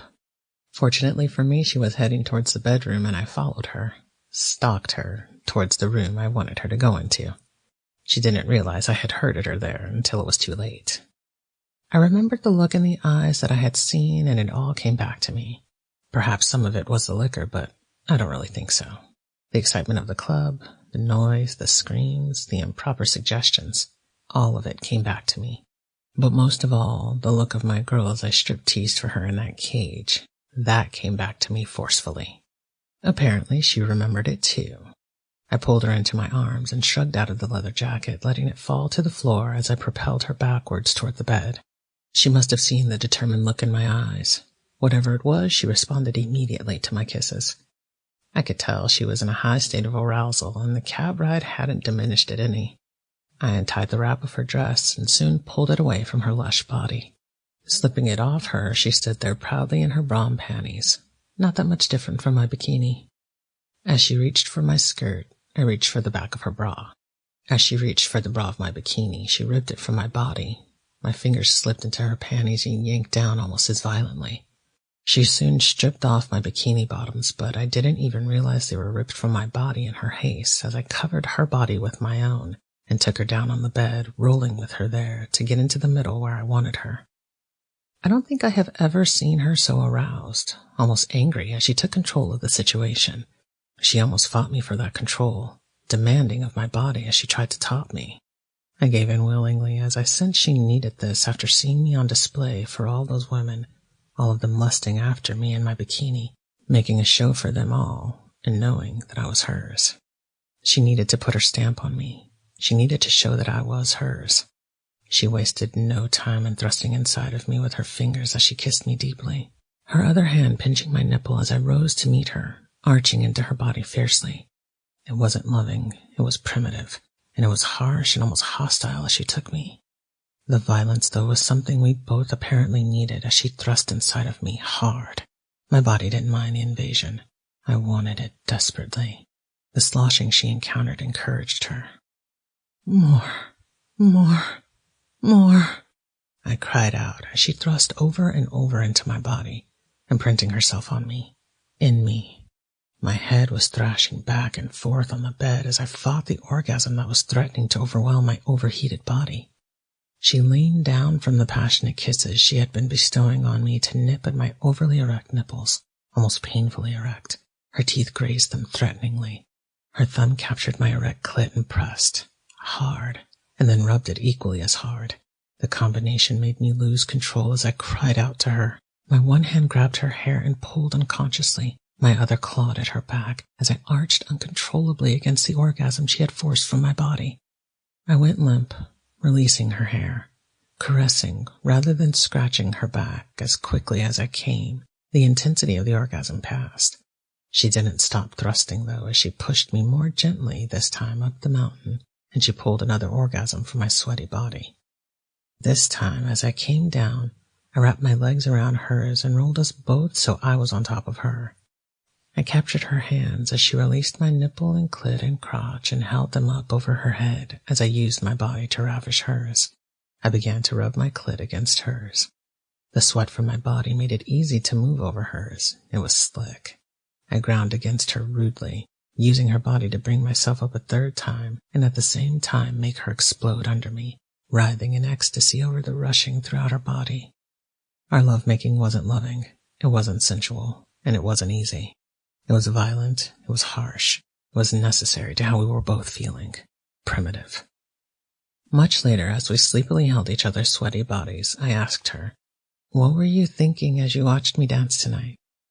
Incredulous, she looked at me with her brown eyes becoming black again as she remembered her feelings and emotions as she rolled over on top of me to kiss me again. Almost, but not quite as violently as before, she started the cycle over again. The shreds of my bikini on the floor should have been answer enough to my question, but like I've always said, bikinis are dangerous. The end. Bikinis Are Dangerous, Book 4. "We won! We won! We won!" I shouted after I had gotten off the phone and danced around the kitchen. "We won what?" she asked as she watched me behave like a nut doing some sort of primitive mating dance. "Remember when we were in New York and I entered that contest?" I asked, and waited until it dawned on her. It was interesting to see her connect the dots. That had been a very interesting night after all. "Yes," she answered nostalgically, as she remembered the contest and the emotions it had triggered in her, and of course the after effects. It had been months, and yet the emotions were still there as well as some very pleasant memories. I smiled as she got this dreamy expression on her face. Yes, that was one of our better memories together. "What did you win?" she asked, after shaking herself out of her nostalgic moment and back to the present. "We won a set of round-trip tickets to Rio," I nearly shouted in my excitement. "Rio?" she blinked. "As in de Janeiro?" She rolled the words off of her Latina tongue with the right inflections in the name, and I loved her for it. I nodded happily as I looked at her expectantly. "We're going to Rio?" she asked, amazed, and I nodded again. We discussed all the ins and outs of such a trip and what they had told me on the phone. The tickets were paid for a round trip from New York. We would have to fly up to New York and take the international flight from there, which kind of sucked, but hey, it was a trip to Rio. They also didn't cover any hotel accommodations. We had to pay for those as well. But the flight itself was all covered. A catch in the deal, but we made plans immediately. My girl, since she spoke fluent Spanish, took care of finding out where we should stay. I made sure we both had our passports in order. Damn, this is a long flight, I bitched good-naturedly. We had to backtrack technically as we had flown up from Miami to New York and from New York directly to Rio, or rather Rio de Janeiro proper. We were staying in a Hyatt hotel, and for that I was secretly grateful, being in a foreign country, dealing with Spanish and Portuguese-speaking people and a million other local dialects and foreign languages. While I knew a little Spanish, or un poco, it wasn't enough to keep me out of trouble. Not that knowing the language would have done that either. My girl promised to stay by my side at all times, and as I loved that idea anyway, I accepted gladly. 9 hours and 24 minutes from New York to Rio, not to mention the 2 hours and 30 minutes from Miami to New York, and the layover time was making us both a little cranky. Strangely, we were on the same time zone as in the Midwest, so we only had an hour's difference to adjust to. But sitting for any length of time in an airplane is bound to test your relationship as you fly halfway down the globe. Landing, customs, and insane cab drivers, we finally arrived at our destination and checked in. All either one of us wanted was to sleep, but as we checked into our suite, we both stood in awe of what our American dollars had purchased for us. I don't know if it was the exchange rate or what, but our dollars had gone a lot further down here than they would back in the States. The place was huge. A large living room with couches facing each other, a bar, a kitchenette, a balcony overlooking the pool, a large bedroom with a king-size bed, and the bathroom. Such luxury seen only in magazines. We were both in heaven. Since we were so tired, we took a bath in the sunken tub together. It was almost big enough to do laps, and then we collapsed into bed to catch up on our sleep from the long flights. I woke up to the most delicious dream. Someone was playing with my body, and as I tried to turn away to continue to sleep, they continued with a laugh. It was the laugh that had me waking up to find my girlfriend naked in the bed beside me, playing with various parts of my anatomy that apparently had awoken before me. Between my painfully erect nipples and the wetness I could feel between my legs, I had to wonder how much of this party had been going on without me being aware of it. I hurried to catch up as I quickly stripped off my satin nightgown and attacked my amused girlfriend. She had woken a sleeping lion, and I took full advantage as I pinned her to the bed and ravished her lovely body. She got me back in kind, but then she had had a head start in the first place. I wasn't complaining, but I would have liked to be invited instead of abducted. Well, after a little persuasion, I was glad to be abducted too. "Get up, lazy bones," she smiled after we had mutually satisfied the sleeping beast inside both of us. "We have a day of exploring, and I for one want to see some of Rio's famous beaches." I grinned back at her, my eyes twinkling as I answered, "You want to find out if they really do wear field and towel on the beaches." She looked only marginally ashamed for about 2 seconds as she admitted I was right. Field and towel, or dental floss, was another term for the micro-bikini she had teased me about buying once before. As it was, I was looking forward to seeing her in a tonga or thong bathing suit. With her lush figure, her orbs hanging barely in the top, and the globes outside of the thong, I could only imagine how she would torment me in her latest suit, such as it was. I myself was a little more discreet in what I was going to wear. While minuscule to maximize the amount of tan my body would acquire, I did have to be careful with my lighter skin against burning. The last time I'd gotten a burn on my ass had been very, very painful. I was a little more conservative than my girl in showing off my body, but I too was looking forward to seeing how daring people would be down here on the beaches. I had researched things, and while given to an outrageous reputation for nudity on the beaches, there actually was only one official nude beach near to Rio. Called Praia de Abrico, or Abrico for short, it was located in the lush grumary area of the environmental preservation west of Rio de Janeiro, past Barra da Tijuca and Recreio dos Bandeirantes. I had also found out there is a naturalist code of ethics, and nudists not in the designated areas face the risk of harassment or worse. It is a misdemeanor outside of the designated areas. I had come across a list of the courtesies for visiting such beaches, such as no photos. It's not a love-in, so you can't just start going at it on a public beach. You need to realize the difference between a nude versus clothing-optional beach. At a nude beach, everyone is naked and expected to be so. At a clothing-optional beach, it's up to you how much you actually take off. Then there are beaches where you can go just topless. A must that was pointed out in my research was that you take a towel to sit on, and I assume to cover up in some cases at the bars. And finally, you should bring plenty of sunscreen. You don't want to get sunburned in inappropriate places. While we were both looking forward to seeing the sights, we were intending to see the beaches. That first day, though, we were playing tourist. We took a bus that took us around the city, pointing out the sights, and we took notes of places we wanted to see to look a little closer than a tour bus would allow. We ate excellent local cuisine, and I found the difference from my girls' cooking, her families, and down here to be extreme. One sad thing to note is that people assume it's all the same despite the different nationalities. I think traveling is an excellent idea because it teaches you that you can have two countries side by side and find their values, ideas, food, and traditions completely different. We had a marvelous time as we looked around and people watched. The second day, though, was going to be devoted to the beach. We arranged with the hotel for a car and driver to take us to Abduco. We figured, why not? Let's plunge into the deep end of the amazing beaches that were available to us. Secretly, I think my girl just wanted to see if all the stories were true and how daring people would get. Hell, I wanted to see how daring we would get.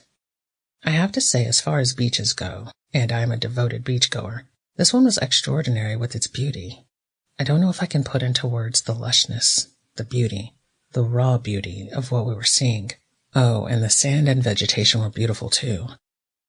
I'm amazed the stories didn't lie. From seeing tangas, and my girls was fairly modest in comparison to the field and towel suits, to actually topless women walking along the beach, my mouth had hung open on occasion. When we got to the section of Abduco that was completely nude, my girl looked at me endearing. Are you going to strip? I was a little shy, after all. There were a lot of people, some with families, but as I looked, no one seemed to mind the nudity. It was natural, it was expected, and hell, we were almost there anyway with the skimpy bikinis we were wearing. When in Rome, or in this case, Rio, do like the natives do. I reached for the ties holding up my bikini bra. My girl's eyes changed from the daring look to glittering in appreciation as I released the twins. Working out had given the muscles behind them some definition, and despite being middle-aged, they were looking fine. Gravity wasn't always kind, but the muscles gave them considerable help. What about you? I said with a tease in my voice. She looked around, shrugged, and released the hounds. I sucked in my breath. Those gorgeous globes bobbed beautifully in the sunlight. Bigger than mine, more than cantaloupes. I ached to hold them in my hands. I made a move to put action to my thoughts, and then, remembering the rules for visiting these beaches, I desisted. Glancing around, no one was really paying attention. They were in their own little world. Just a few interested glances, and that was all. Well, what about the rest? She asked, as she glanced down at my bottoms. Bravely, I stared back at her glittering eyes. If she was feeling the same as I, we wouldn't last long here on the beach and would have to find a discreet spot to take care of some loving business. I released the ties and let it fall, but caught it in my hand to put it and the top in my beach bag. Adjusting my sunglasses to give me some privacy, I stood there proudly. As my girl pulled off her thong, I watched her patch appear. I don't shave as much as she does, and the discreet little landing strip needed my personal, physical attention. Again, I stopped myself in time. I don't know that being naked in public like this was a good idea. She handed me her thonga and I stuffed it into the bag. Putting on her own sunglasses, we headed up the beach to find a place to sit out and enjoy the sun. I know we got a lot of admiring glances as we walked along. It wasn't easy showing off, and with the false sense of security our sunglasses afforded us, we bravely handled it. Settling in on a blanket we had bought, we laid back on easy backs, or rather an apparatus that raised our torsos so we weren't flat on our backs on the sands. It also allowed us to people-watch more easily. My girl went to fetch us a couple of drinks from the bar, and I watched others watch her as she walked along shamelessly. No one knew us here, and she certainly didn't have anything to be ashamed of. But to see her beautiful orbs bobbing along did something in my stomach. Something twisted wonderfully. I watched as quite a few men and several women admired her physique as she walked along in the deep sands. I didn't mind the admiration. She was going back to the hotel room with me after all. I watched her covertly as she returned from the bar with 2 glasses of something that looked cool, refreshing, and fruity. The glasses did nothing to hide her bobbing bosom, and I found myself amazingly distracted at the sight before me. I understood now why they really didn't want photography on these beaches. The eye candy alone was dazzling to the senses, and I hadn't looked beyond my own girl. "Here you go." She offered the drink to me, before sitting companionably beside me on the blanket. As we sipped something cool and refreshing, we looked around interestedly at the various sights to see.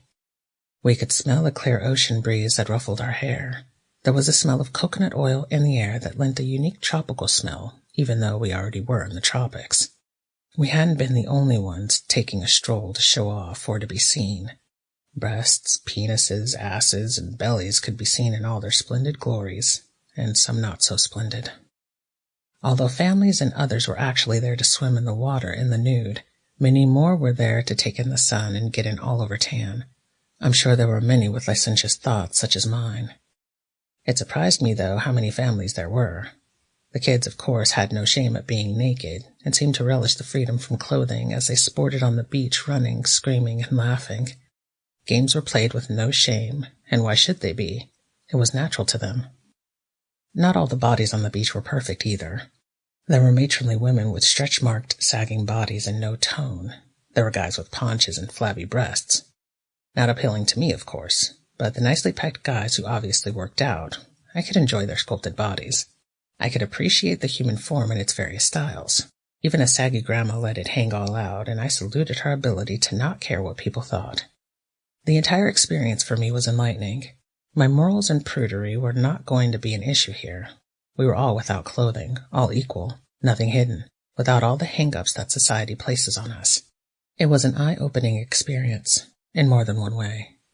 We did indeed see the field dentales time and again as people strolled on the beach on their way past. I thought, why do they bother, since we're on a nude beach already, and the dental floss suits only drew attention to their breasts and tiny patch between their legs. I realized then that it was to entice, to imagine them totally naked, not out there as we were. I actually think anyone with clothing on drew more attentive looks than those without. Both of us got plenty of admiring glances as the day went by. Numerous drinks, the sandwiches from our bags, and plenty of sun made for a delightful time on the beach with my girl.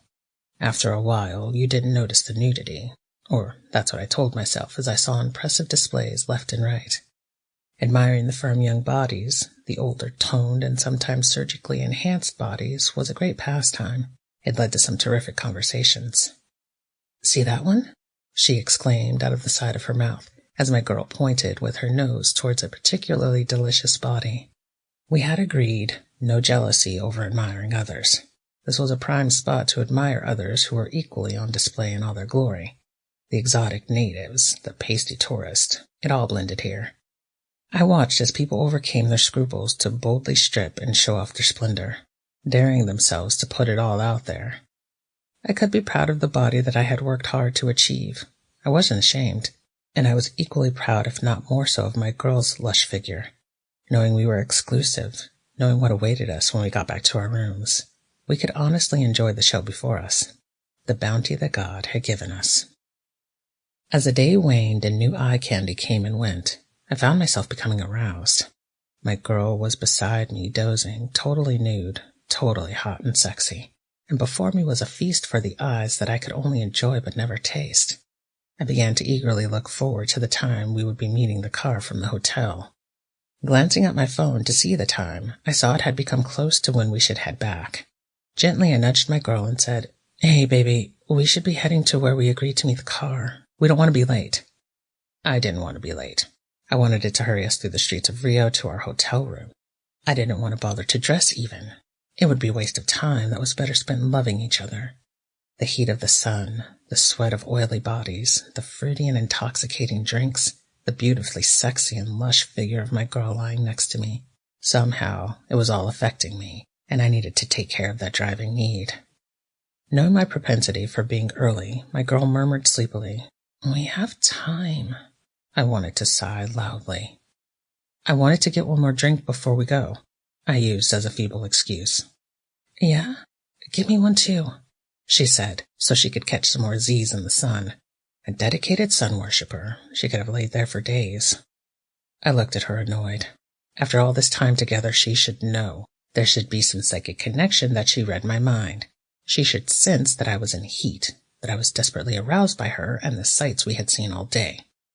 I kept the rule that this was not a love-in and you couldn't have sex on the beach in my mind, but that didn't prevent me from leaning over to caress her shoulder and then her abdomen softly to get her attention as I kissed her gently. This brought a smile to her face as she reached for me, but I made her pay a penalty for her laziness as I got up abruptly and reached in the beach bag for a wallet to go buy us drinks.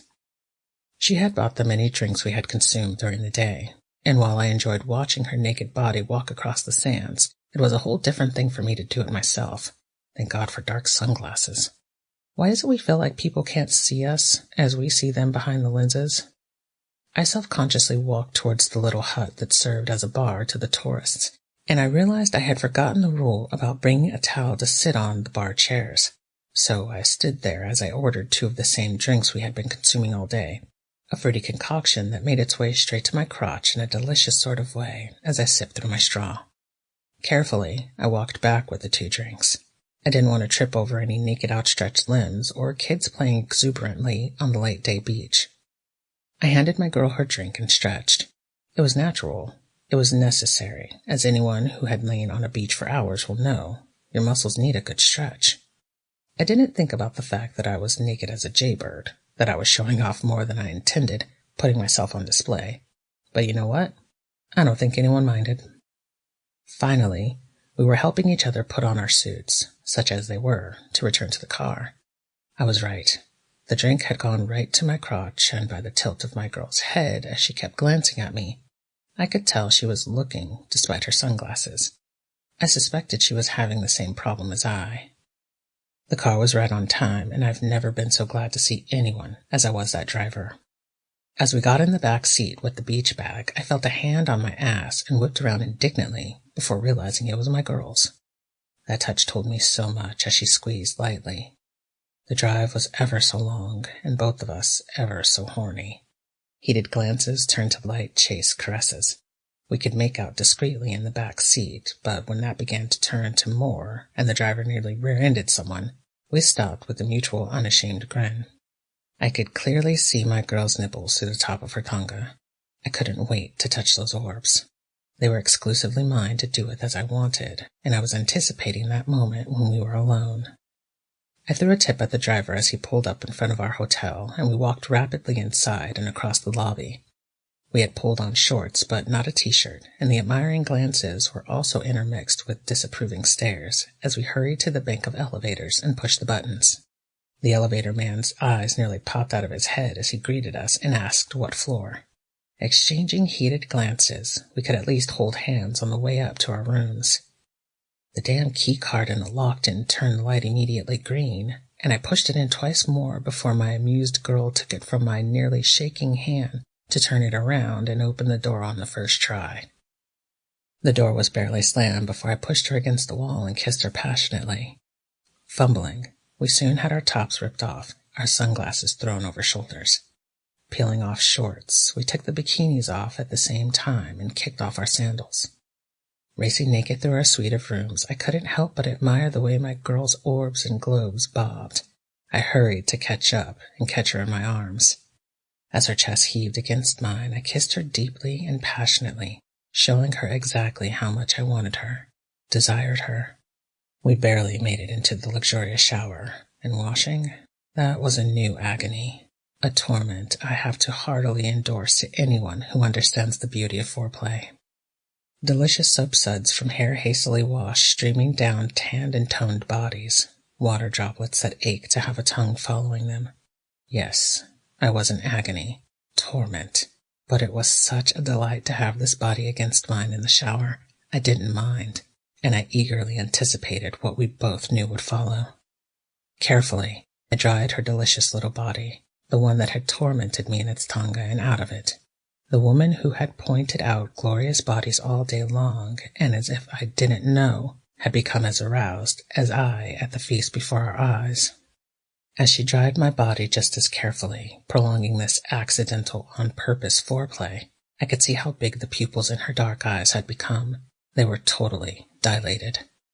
Now, I want to say that last drink had affected her, but I instinctively knew she was in a high state of arousal, and who was I to deny her? As we kissed again passionately, I began to maneuver her back into the bedroom and to our Olympic-sized king bed. Lowering her gently to the bed, I began an agonizingly slow dance that only she and I knew the steps to. After being together for years, we both knew the steps, and while sometimes the rhythm was fast and furious, we both telepathically decided that this time it was going to go slow. The band was going to play things agonizingly slow. Caressing along her delicious body, I thought of how it had tantalized me all day, how she had looked, how much I had wanted her on the beach all day long. The sight of all those naked bodies, while beautiful, the few that had worn bikinis had tantalized, had enticed, and had aroused. Apparently, she felt the same way, though, as she held me just as tenderly, as sweetly, as she whispered sweet nothings in my ear, and rolled us both over so she could molest my willing body. I didn't mind. I couldn't wait to feel her hands, her lips, her tongue all over. As she leaned down for a kiss, I held her body close with my hands and caressed down her long back. Those orbs were finally in my hands, cupping her lower half close as I squeezed, massaged, and prodded them. A moan was one of the many rewards I received for my efforts. Her kiss brought her tongue into play, and I enjoyed the feel of it in my mouth as I maneuvered it to suck deeply upon it. The moan that I got from that move had my crotch arching towards hers as she rubbed ours together. The gasp torn from my lips told her she was doing something right, and she smiled as she kissed, licked, and nibbled her way across my jaw to my ear, and gently took the lobe in her mouth to suck and nibble on. My hands traveled up her back to caress, to fondle, to lightly scratch so she would arch against my heated body. I returned to those delicious orbs and squeezed appreciatively. Their lushness filled my hands, and they had looked so enticingly all day long. She inched a hand between our glued bodies and grasped my breast, palming it, and then squeezing and massaging it. The erect nipple demanded attention, and she pulled it lightly before tweaking it. My moan was her reward. She kissed her way down my neck to lave attention on the hollow by my collarbone. Her tongue felt like it was on fire as it worked its way south to my nipple, where she took first one and then the other in her mouth and sucked and nibbled on them before tonguing them ferociously. My hands could no longer reach her delicious little ass, and I caressed her shoulders, her neck, and her nape my fingertips lightly teased. Only one hand was necessary for this, the other one through her dark wet hair, encouraging her to continue what she was so expertly doing. Her fingers, hands, and body weren't quiet either. They made music as she moved against me, her legs rubbing mine, her body rubbing and writhing lightly against me. She had never been a passive partner, and her fingers moved from my breast to my belly to caress there for a while, before moving slowly, patiently, south to the V, where my legs parted instantly for her welcome invasion. At the first touch of my pussy, though, I thought I was going to come off the bed and come right then. Apparently, I had been aroused for hours, and this slow-motion love affair was going to be my undoing. She expertly played with my clit and felt for the wetness we both knew was awaiting her. A low chuckle in her throat told us both I was gushing. I couldn't wait to take my turn today. I had to know. I had to taste, to feel, to do. She was smaller than I, and when I pried her lips off my nipples, I pried her hand from my pussy and I turned so she would still be on top of me, but we were soon in a classic 69 position. She chuckled in appreciation. Slow was nice, but mutual satisfaction was nicer. At the first taste, though, I knew I wasn't the only one gushing from their arousal. I brought my fingers into play, one hand grabbing for her luscious ass to hold her in place, the other delving first into her pussy to bring out more of the wetness from my eager tongue before spreading her for my mouth. Rimming her, I licked my way inside and scooped up every drop I could find before probing deeply with my tongue. She groaned aloud from what I was doing to her delicious little crotch. She hadn't been idle as she was faced with my crotch. The thrusting inside and petting of my G-spot hadn't gone unnoticed or unappreciated. I grunted with satisfaction as she pushed one, then two, and then a third inside of me to give me that fullness. Her pinky rubbed along the slit and rubbed at my rosebud as her mouth captured my lips in a kiss that only another woman can give you. Only another woman can understand how another woman will enjoy, will feel, and will fall apart over things like this. I was falling apart. When she hit my clit again, I was moaning against hers, and the harmonics together were driving us insane. Greedily we slurped and licked and probed to a high that only we could achieve together. I knew her perfectly well. She knew me equally as much, and we knew all the buttons to push as we drove each other up that mountain and jumped off the cliff together. I didn't realize she had come at the same time as I dealt with the convulsions she had caused in my body, but apparently one part of my mind had continued to pleasure her to an equally outrageous orgasm.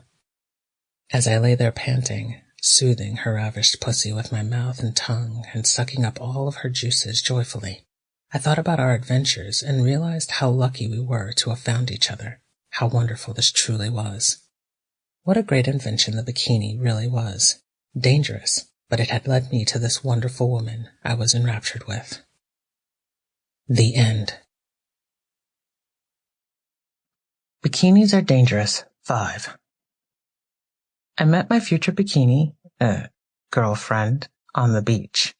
Naturally, I didn't think I stood a chance. There she was, this hot babe with a terrific-looking body, so fine in a bikini that I nearly fell on my face. I had just moved to Florida where there was a beach practically everywhere you go. Inland beaches, river beaches, and of course, ocean and Gulf beaches. You can't drive too far without running into water, and in Florida where there's water, there's a beach somewhere. I had gotten a day off of work, so I was going to work on my tan. I'm too white. In fact, you might say I almost glow in the dark. I have to be careful with my red hair and bright white skin, so I plan to do the whole tan thing slowly. I will tan, eventually, but like I said, I have to be careful. I parked on a pristine white sandy beach, paid the outrageous fee, and seriously thought about looking into a parking permit since I was now technically a resident. I wasn't planning on being out too long. It was always a mistake to get a burn the first time. It kind of turned you off from the idea of future outings if you're a lobster. Unattractive, too. I grabbed my sunblock, not too high on the SPF scale. I still wanted a small burn, just not crispy. I thrust a towel into my beach bag, and I was basically set. My sunglasses perched on my nose. I adjusted my one-piece suit, made for those of us without the nice bodies that can show them off with a bikini. I was also wearing a pair of shorts to keep the suit from riding up my backside and displaying the cellulite I was sure to be sporting. No, I definitely didn't have a great body. Too many years of inactivity on the bones. But I had a nice face. Like fine wine, I've gotten better with age. Looking out over the beach, I had to decide where to sit. It was fairly crowded, and I realized how lucky I had been to find a parking spot. I wouldn't be staying very long, and now was definitely kicking myself for bothering to pay to park today. I could have parked in the street like the million other beachgoers I could see. Oh well, newbie in town, I thought, as I made my way through the sand. You can really get a workout just crossing the sand as you sink into your ankles. I wanted to feel how warm the Gulf waters were. I'd seen them many times on my trips down here, but actually touched? No. I was surprised by how warm they actually were. For a large body of water, it felt warm to my toes. I watched as children ran in and out of the surf with abandon, totally enjoying the sun and water. Some accompanied by parents, but many let off their leashes to be watched from afar. Looking up the beach, I decided to make my way back up toward my car before sitting on the sand to work on the tan. Already, I thought I could detect the faint warmth on my skin, but shrugged it off as being in my head. The sun was hot, though, and I could tell I was perspiring a little from walking across the sands. I looked around, starting to focus on people, and that was my mistake. Although an avid people watcher, I didn't think that far ahead, that this would be a prime opportunity to check out women in their swimsuits, bikinis, and shorts. I hadn't had a girlfriend in a couple of years, and I was due to find someone. I was kind of picky, but I reminded myself, with this body, I couldn't be too picky. This distraction, though, almost proved to be my undoing, as I watched one buxom blonde nearly topple over with the oversized watermelon she was sporting. They had to be fake. Watching them, her, I nearly walked across another woman's outstretched legs on the sand. "Oh, excuse me." I apologized profusely as I nearly toppled over. She smiled. She had been watching me, had spotted me as soon as I made my way out onto the sands and across them to the water. She admired my white skin and my red hair against it. She had a thing for redheads, a serious Sarah Ferguson, Princess of York, fixation, and I immediately reminded her of her crush. The extra pounds didn't bother her. It added to the illusion that her crush was within touching distance. She couldn't believe it when I began to make my way back, directly towards her, or so it seemed. My momentary lapse of attention nearly had me in her lap. Not that she would have minded, but that wasn't how she had hoped to meet me. Glancing at my ring finger, she hoped, or rather prayed, that I wasn't hetero. I wasn't wearing one, but then that really didn't mean anything in this day and age. Seeing the way I was eyeing the blonde, though, her heart leapt in hope. "Hey, it's okay." She smiled with beautiful white teeth that shone brightly against her sun-kissed skin. Catching myself from tripping or trampling her, I was startled by how striking she was. Every square inch of her bikini-clad body seemed tan. It wasn't just the fact that she was obviously Latina with her dark hair and features. I thought to myself, she must work out. Her body was toned, but her skin looked incredibly tanned, incredibly soft, and my mind being on girls, I absent-mindedly glanced to see if she was wearing a ring. She wasn't, but I wasn't going to put too much on that sign. I wasn't looking where I was going, I guess. I'm sorry. That's okay. Really, no harm done. Quickly thinking, she asked, "Looking for a spot to sit?" Nodding stupidly, totally clueless about where this might lead, I looked around. There were plenty of spaces I could take. "You can sit here." She indicated the open space I had intended to walk through before becoming distracted. There was no reason I could see not to take the space, so I nodded and said, "Thank you," before digging in my bag for my towel to sit on. She waited until I was all settled before introducing herself. I didn't think twice about returning the courtesy. It never occurred to me that this might be leading anywhere. I just thought of it as her being friendly, not a prelude to being hit on. Although I had imagined this sort of thing, I really had no idea how to hit on someone or when I was being hit on myself. I'm kind of clueless that way. We started nonchalantly chatting, sharing insights, people watching, enjoying the kids on the beach. I found myself confiding that I had just moved here. She told me she had lived in Florida all her life. Her family was Cuban. We compared families. Despite cultural differences, families were families everywhere. We laughed and shared stories. I realized I had been out in the sun a little too long when I stretched for my bottle of water from my bag and could feel that familiar stiffness on my skin. Looking down, I couldn't tell through my sunglasses whether I was pink or red. Lifting them slightly, I thought I looked a little pink. "Hey, it looks like I better be going," I mentioned to my new friend. She was disappointed, but hid it well. She had enjoyed getting to know me in the short time we had. She thought quickly about how to get my number or something. "Would you like to get a drink?" She indicated one of the many umbrella stands that populated the beach. Totally clueless, I answered without thinking, "Nah, I'd better be going. I don't want to burn anymore. This could get painful." Disappointed, she let me go with a "see you around." She figured I wasn't interested, that I wasn't even a lesbian.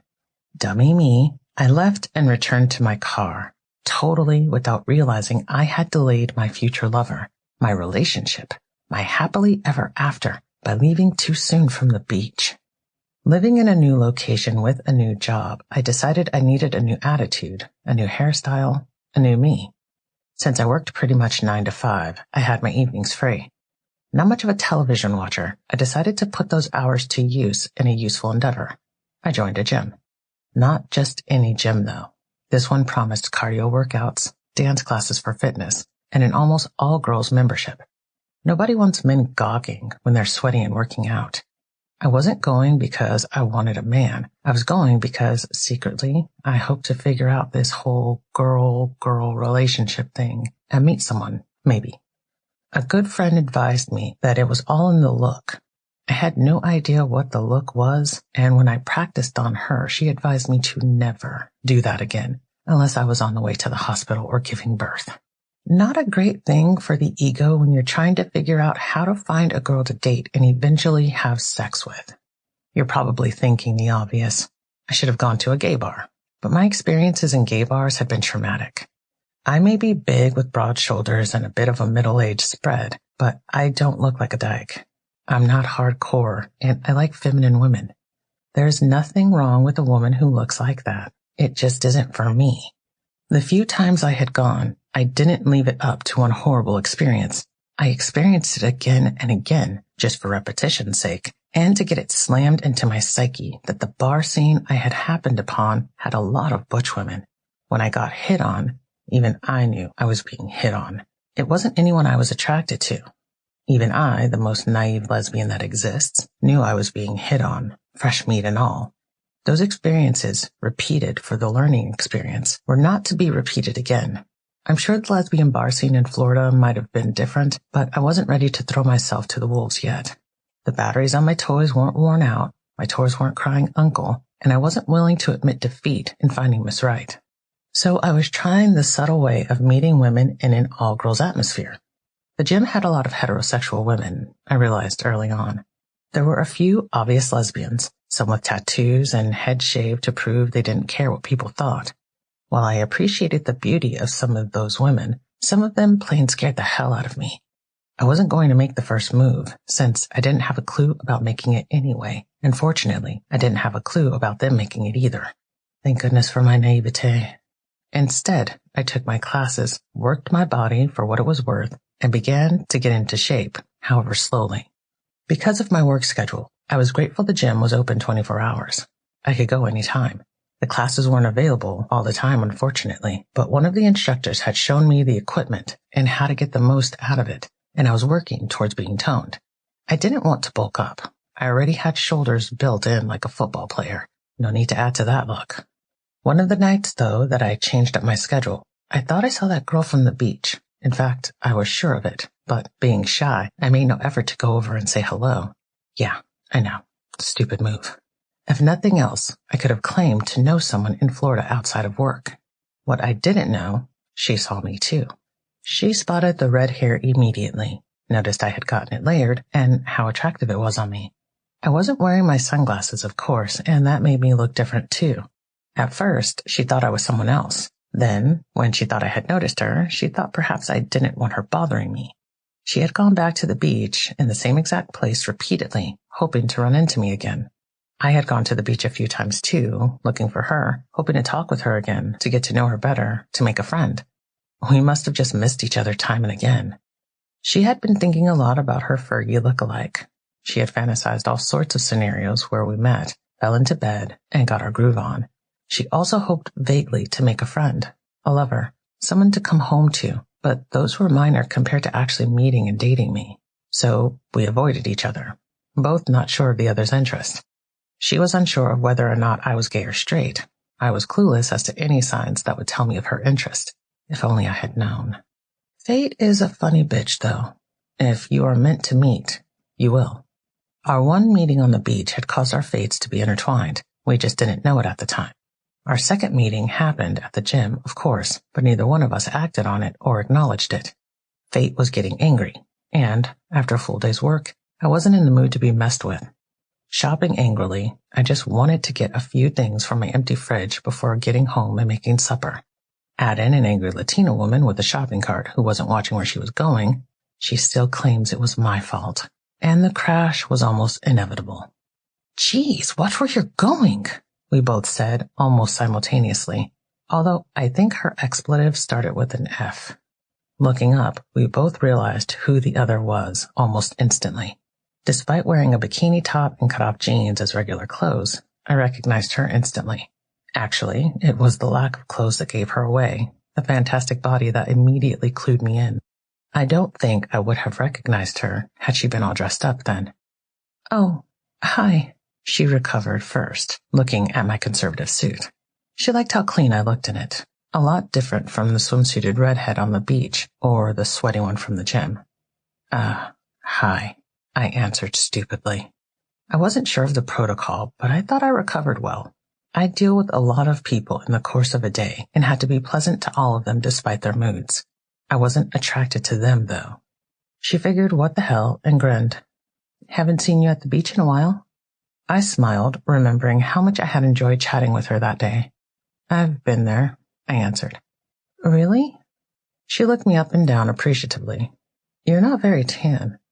Yeah, I don't get very dark, unfortunately, I answered as I looked down at my arms and glanced at my legs.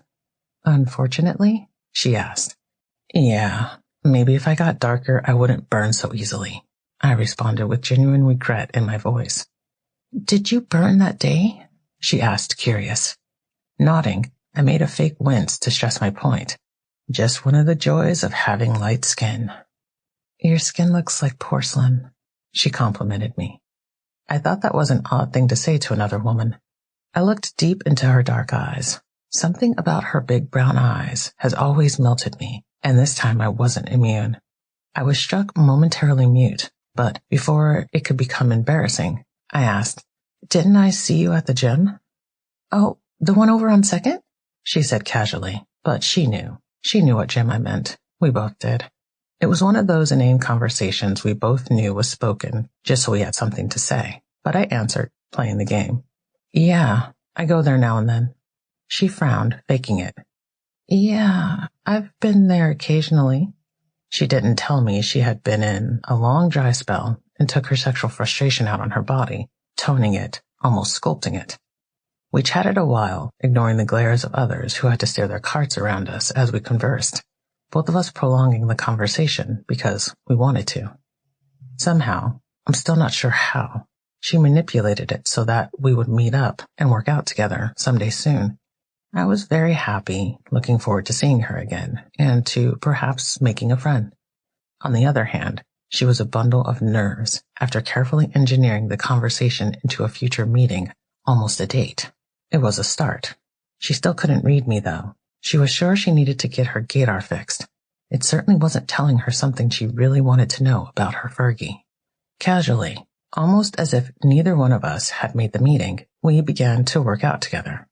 She took it easy on me, and for that, me and my muscles were grateful. I began to envy her anyway, that exquisite body, the melon-sized breasts, the firm stomach and legs, her perfect tan. She did have a leg up with her Latina skin. My broad shoulders, average breasts, flabby stomach, legs, and a hint of a second chin all annoyed the hell out of me. Working out together, I soon realized how competitive I could become. Admiring her, enjoying our conversations, our camaraderie, I began to realize I wanted to look as svelte as she did. If she did 10 of something, I did 15. Not only to prove I could, or to prove I was stronger, I was, but also to prove I was somehow better. This silent competition was only in my head. She, on the other hand, was patient with me. She pushed me to see if I could do more, not faster, but better. She saw something in me that even I didn't see.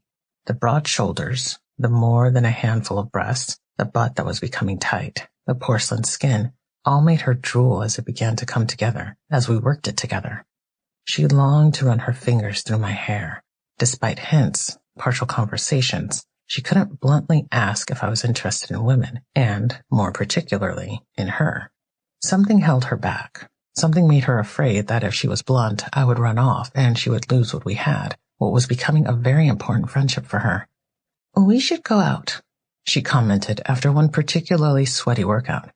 Yeah, right. Me and my sweats, you and something outrageous. I teased sincerely, reminding her of our conversations about the beach. We had gone a couple of times, her in various bikinis that I couldn't help but admire, her breasts barely contained, threatening to spill out of the bonds that held them. I wished somehow I could tell her that I admired them, that I wanted to touch them.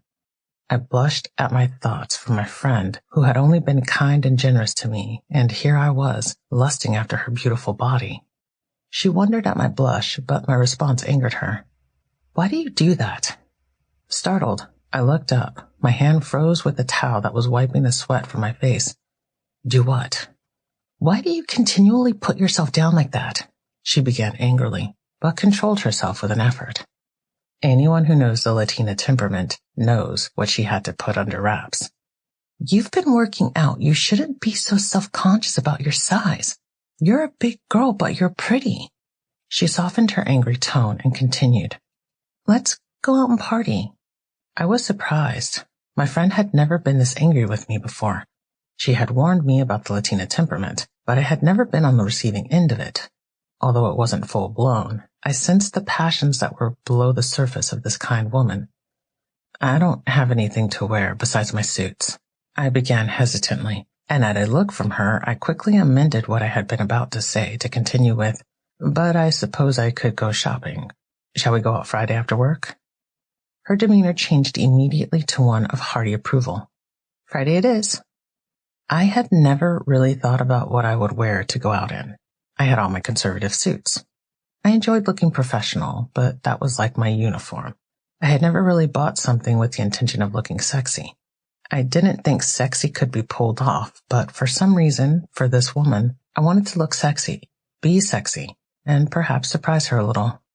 "I need help," I begged a saleswoman in an exclusive little shop in the mall.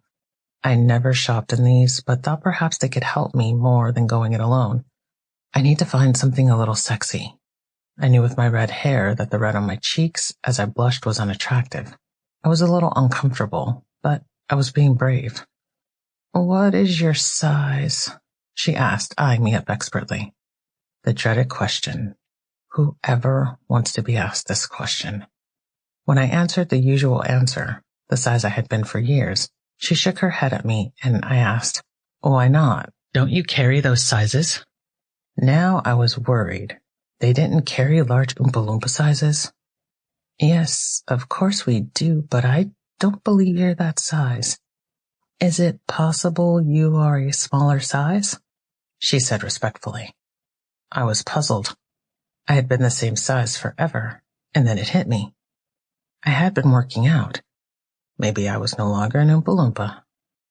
Because of the color of my hair, some colors just weren't going to work, but this woman knew her job and had an eye not only for colors, but for size and style. In no time at all, I had several very attractive dresses to choose from, but I knew without a shadow of a doubt that the one I tried on in a shade of blue that I couldn't quite describe except to say aqua, but even that isn't accurate, brought the color out in my eyes, and the combination was like wow to my own reflection. It hugged me in all the right places, making my breasts look bigger and my ass smaller somehow. I didn't care about the price, but even that was in its favor since it was on sale. I bought real stockings to go with it and a new garter as well, matching shoes, and this woman deserved her commission. I left that store knowing for the first time that I was beautiful. I felt beautiful. She had made me feel beautiful, but I had deserved it. I had worked out hard to achieve this, and I walked with a little hitch in my stride that had never been there before. A little hitch in my giddy-up. A swagger in the old 1-2 step. Nothing like a new dress, new stockings, new shoes to make a woman feel like a woman. That night, I dressed to go out with my new friend. I realized as I slid the new stocking up my freshly shaved legs that every woman should feel this sexy at least once in their life. I attached the stockings to the garters one at a time and pulled the dress on over my beautiful Victoria's Secret underwear. New clothes, sexy clothes, made a woman feel fabulous. As I slid into the shoes, I realized I should have broken them in, but figured I would just be careful. I had no idea what she had in mind for the evening. I had wanted to surprise her with my new look, but I worried I might be overdressed. When I answered my front door, I think the surprise on her face was worth it. From my matching shoes and stockings, to the dress that clung in all the right places, and finally my hair that I had brushed until it shone. She admired my appearance, and I suddenly felt shy and flustered. I couldn't help but stare at the incredible woman before me. Her face was impeccably made up, but it was her body that made me go, wow. Dressed in a crossover black dress with a plunging neckline, her ample breast peeked out enticingly, aching to come out and play. Since she was perpetually tanned, her legs looked good with no stockings necessary. Her high heels brought her up to the height I would have been had I not been wearing some myself. We made quite a pair. "So, where are we going?" I asked, enthused, looking forward to a night out after so long. "It's a surprise," she told me as we walked out to her car together. She let me seat myself, but I thought I saw her hesitate for a moment as though she was going to help me. It's always an awkward moment, especially when women date other women, when one of you has decided whether or not to play the gallant. Since she was still unsure about me and I hadn't made my interest known yet, she decided to play it cool and be the friend instead of the girlfriend. She took me to this swanky club where our dressing up was totally appropriate. Apparently, one of the doormen was a distant cousin because we got let right in. It was amazing to be herded to the head of the line like some important somebody. We both got stared at, and not just because we looked pretty that night. Both men and women glared at our superior status as we cut to the head of the line. Since we were dressed appropriately, they probably thought we were important someones they just didn't know about yet. The inside was decked out in a disco-era collage of lights and colors. Everyone seemed to be dancing, and we made our way to a group of people that she introduced to me as friends and relatives. "Want to dance?" she asked over the music in my ear. At my nod, I found myself following her to the floor.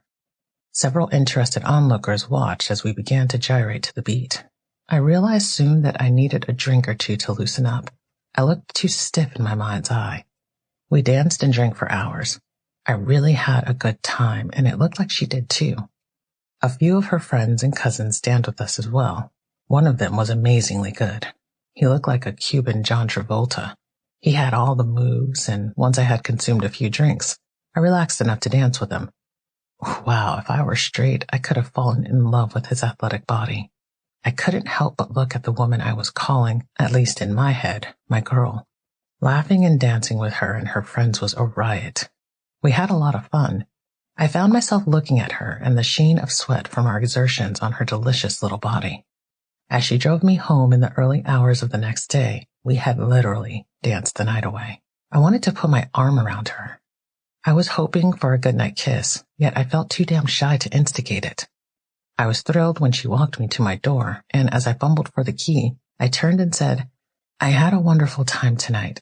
See you in a few hours?" I indicated the invitation we had to meet at the beach with everyone to have a picnic. She smiled. "Yeah, see you in a few hours," before she took the initiative and leaned in for our first kiss.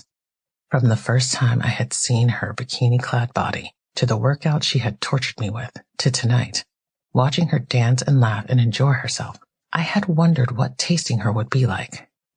Her mouth tasted like the strawberry margarita she drank, but even more than that, the taste of her was intoxicating.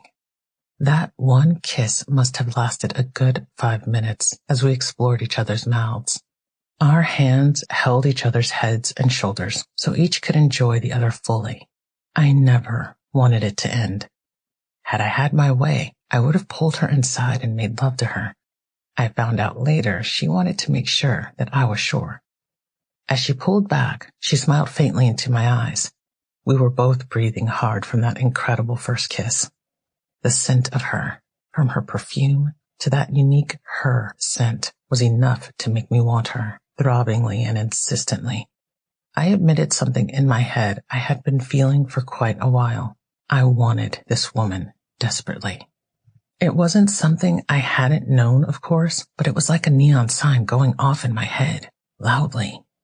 "Good night," she said, with an even greater smile as she stepped back and headed back to her car. I watched stupidly as she made her way. I told myself later that I was watching her for her safety to make sure that she got back to the car okay. In reality, the kiss, my arousal, and the feelings that both provoked had me numb. My brain wasn't functioning properly.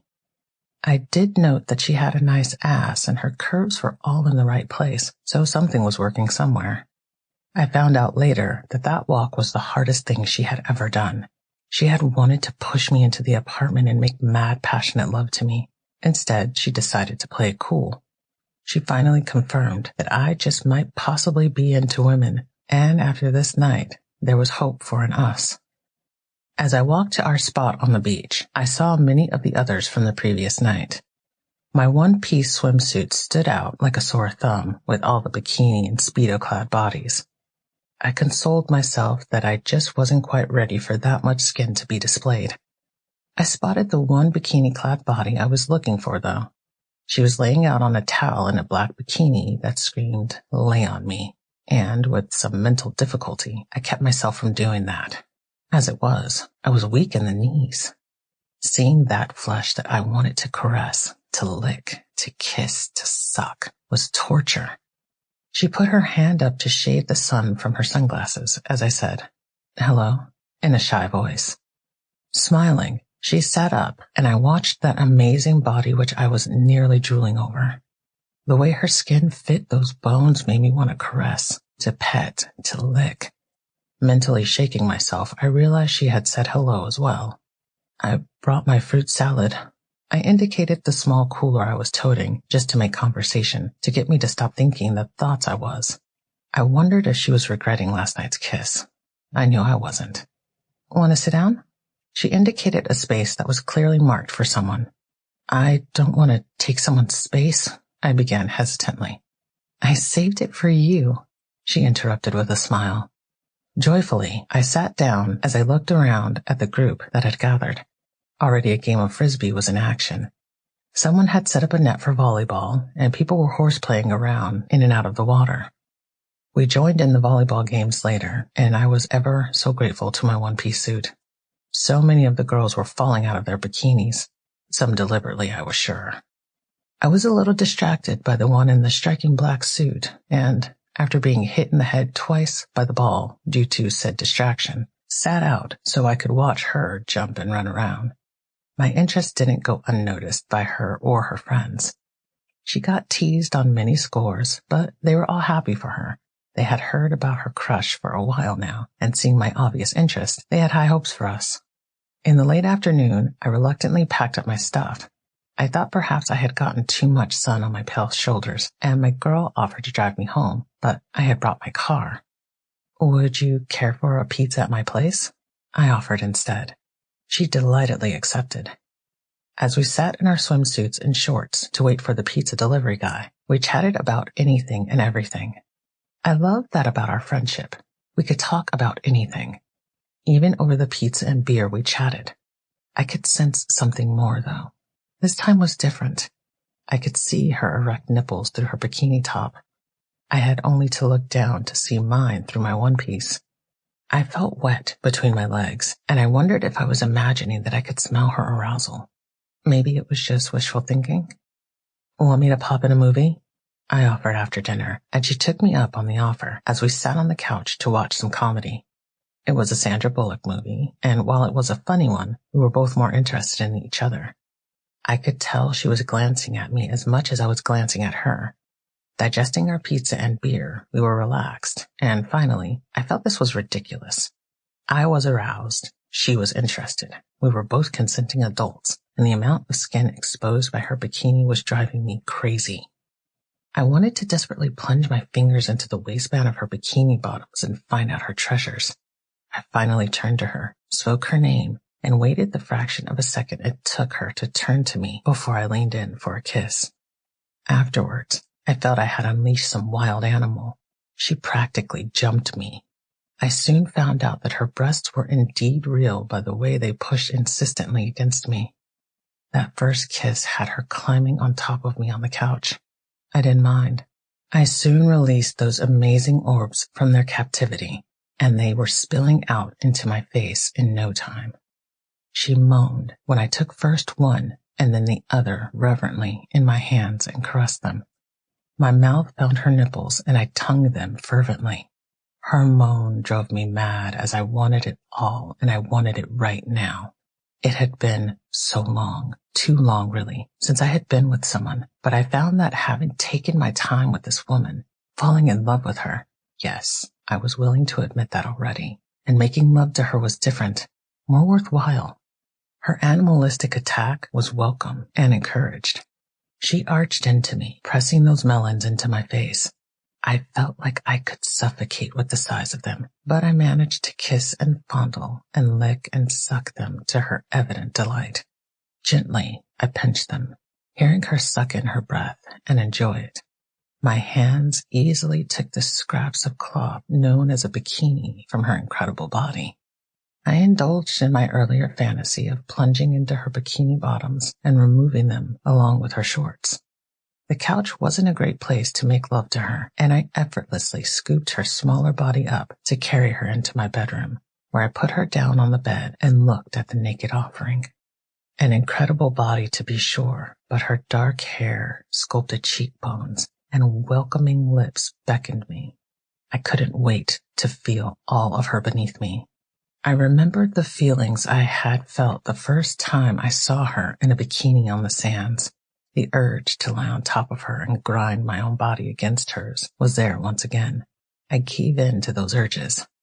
Her hands were busy as well as she peeled my one-piece suit from my eager body, rolling it down like a fruit roll-up. We rolled and played on the bed as our fingers got busy touching, probing, caressing each other higher and higher. The wetness I had suspected was incredible. I could have drowned when my face finally came in contact between her legs. She wrapped those legs around my shoulders to keep me there and bring me closer. I couldn't have gotten any closer unless I was inside. I wanted to go inside, and my fingers slid in easily with the incredible amount of wetness they encountered. I eagerly lapped and poked and teased. My fingers, my tongue, and my teeth were all busy playing with the flesh offered to me. Her cries of joy at my invasion of her body were just background music as I didn't stop. As I said before, it had been a long time, and I couldn't seem to slow down as I made her come multiple of times before she grabbed my hair to pull my head away from her oversensitized clit and crotch. Any suspicions that I wasn't into women were thoroughly silenced by what I had done to her. "Enough," she gasped, as she held on to the mane of hair she had so admired for so long. She pulled me up and rolled with me to get me under her incredible and fit body. She began by kissing almost every freckle she could find on my body. Being a redhead and having freckles go hand in hand, so it took a while. I lay back and enjoyed the sensation. I took it like a woman. My body was gushing, and I eagerly anticipated everything she might do to it. The first touch of her hands on my crotch had me arching and begging for her attention. I was so aroused, I was no longer thinking straight. As she pinched my nipple and her mouth came in contact with my clit, I began to grind against her immediately. There was no finesse, no more love play. I needed release, and I needed it now. That first orgasm wasn't pretty. It was messy, it was base, and it was so very, very necessary. It had been so long since I had full service instead of self-service that my body seemed to have a mind of its own. I bucked and nearly threw her off me. She held on for dear life as she felt the gushing of fluid from between my legs. She pulled back in time to see a fountain of ejaculation come from between my legs as I cried out in relief. The volume amazed and delighted her. Later, I would have to put my cover blanket, sheets, and mattress pad all in the washer. Definitely a wet spot of monstrous proportions. In the meantime, she ground her mouth against my agitated clit, plunged her fingers rapidly in and out, and I soon came again. It didn't seem to be enough, though. I needed more. I rose up and trapped her beneath me. She loved the sight of her red-headed Fergie rising above her as I began to ground down on her agile mouth with its wonderful little tongue, doing deliciously naughty things between my legs. Careful not to hurt her, I helped her get comfortable as her hands rose to play with my breasts, and I used the headboard for balance before riding her face to another soul-fulfilling orgasm. I think she nearly drowned from the amount of cum my body produced. Finally, I collapsed to the side of the bed, and she crawled up my sweaty and heated body to lay with her head on my chest as my heart returned to normal. I held her in my arms as I contemplated what exactly this might mean for both of us. We had certainly taken a step in the right direction. Every time I see my girl in her bikini, though, she has the same effect on me. I can't imagine that delicious body belonging to someone else. We ended up moving in together months later, after my first lease ran out. We spent a lot of time taking off her bikinis, since she is such an avid sun worshiper and wears them almost constantly.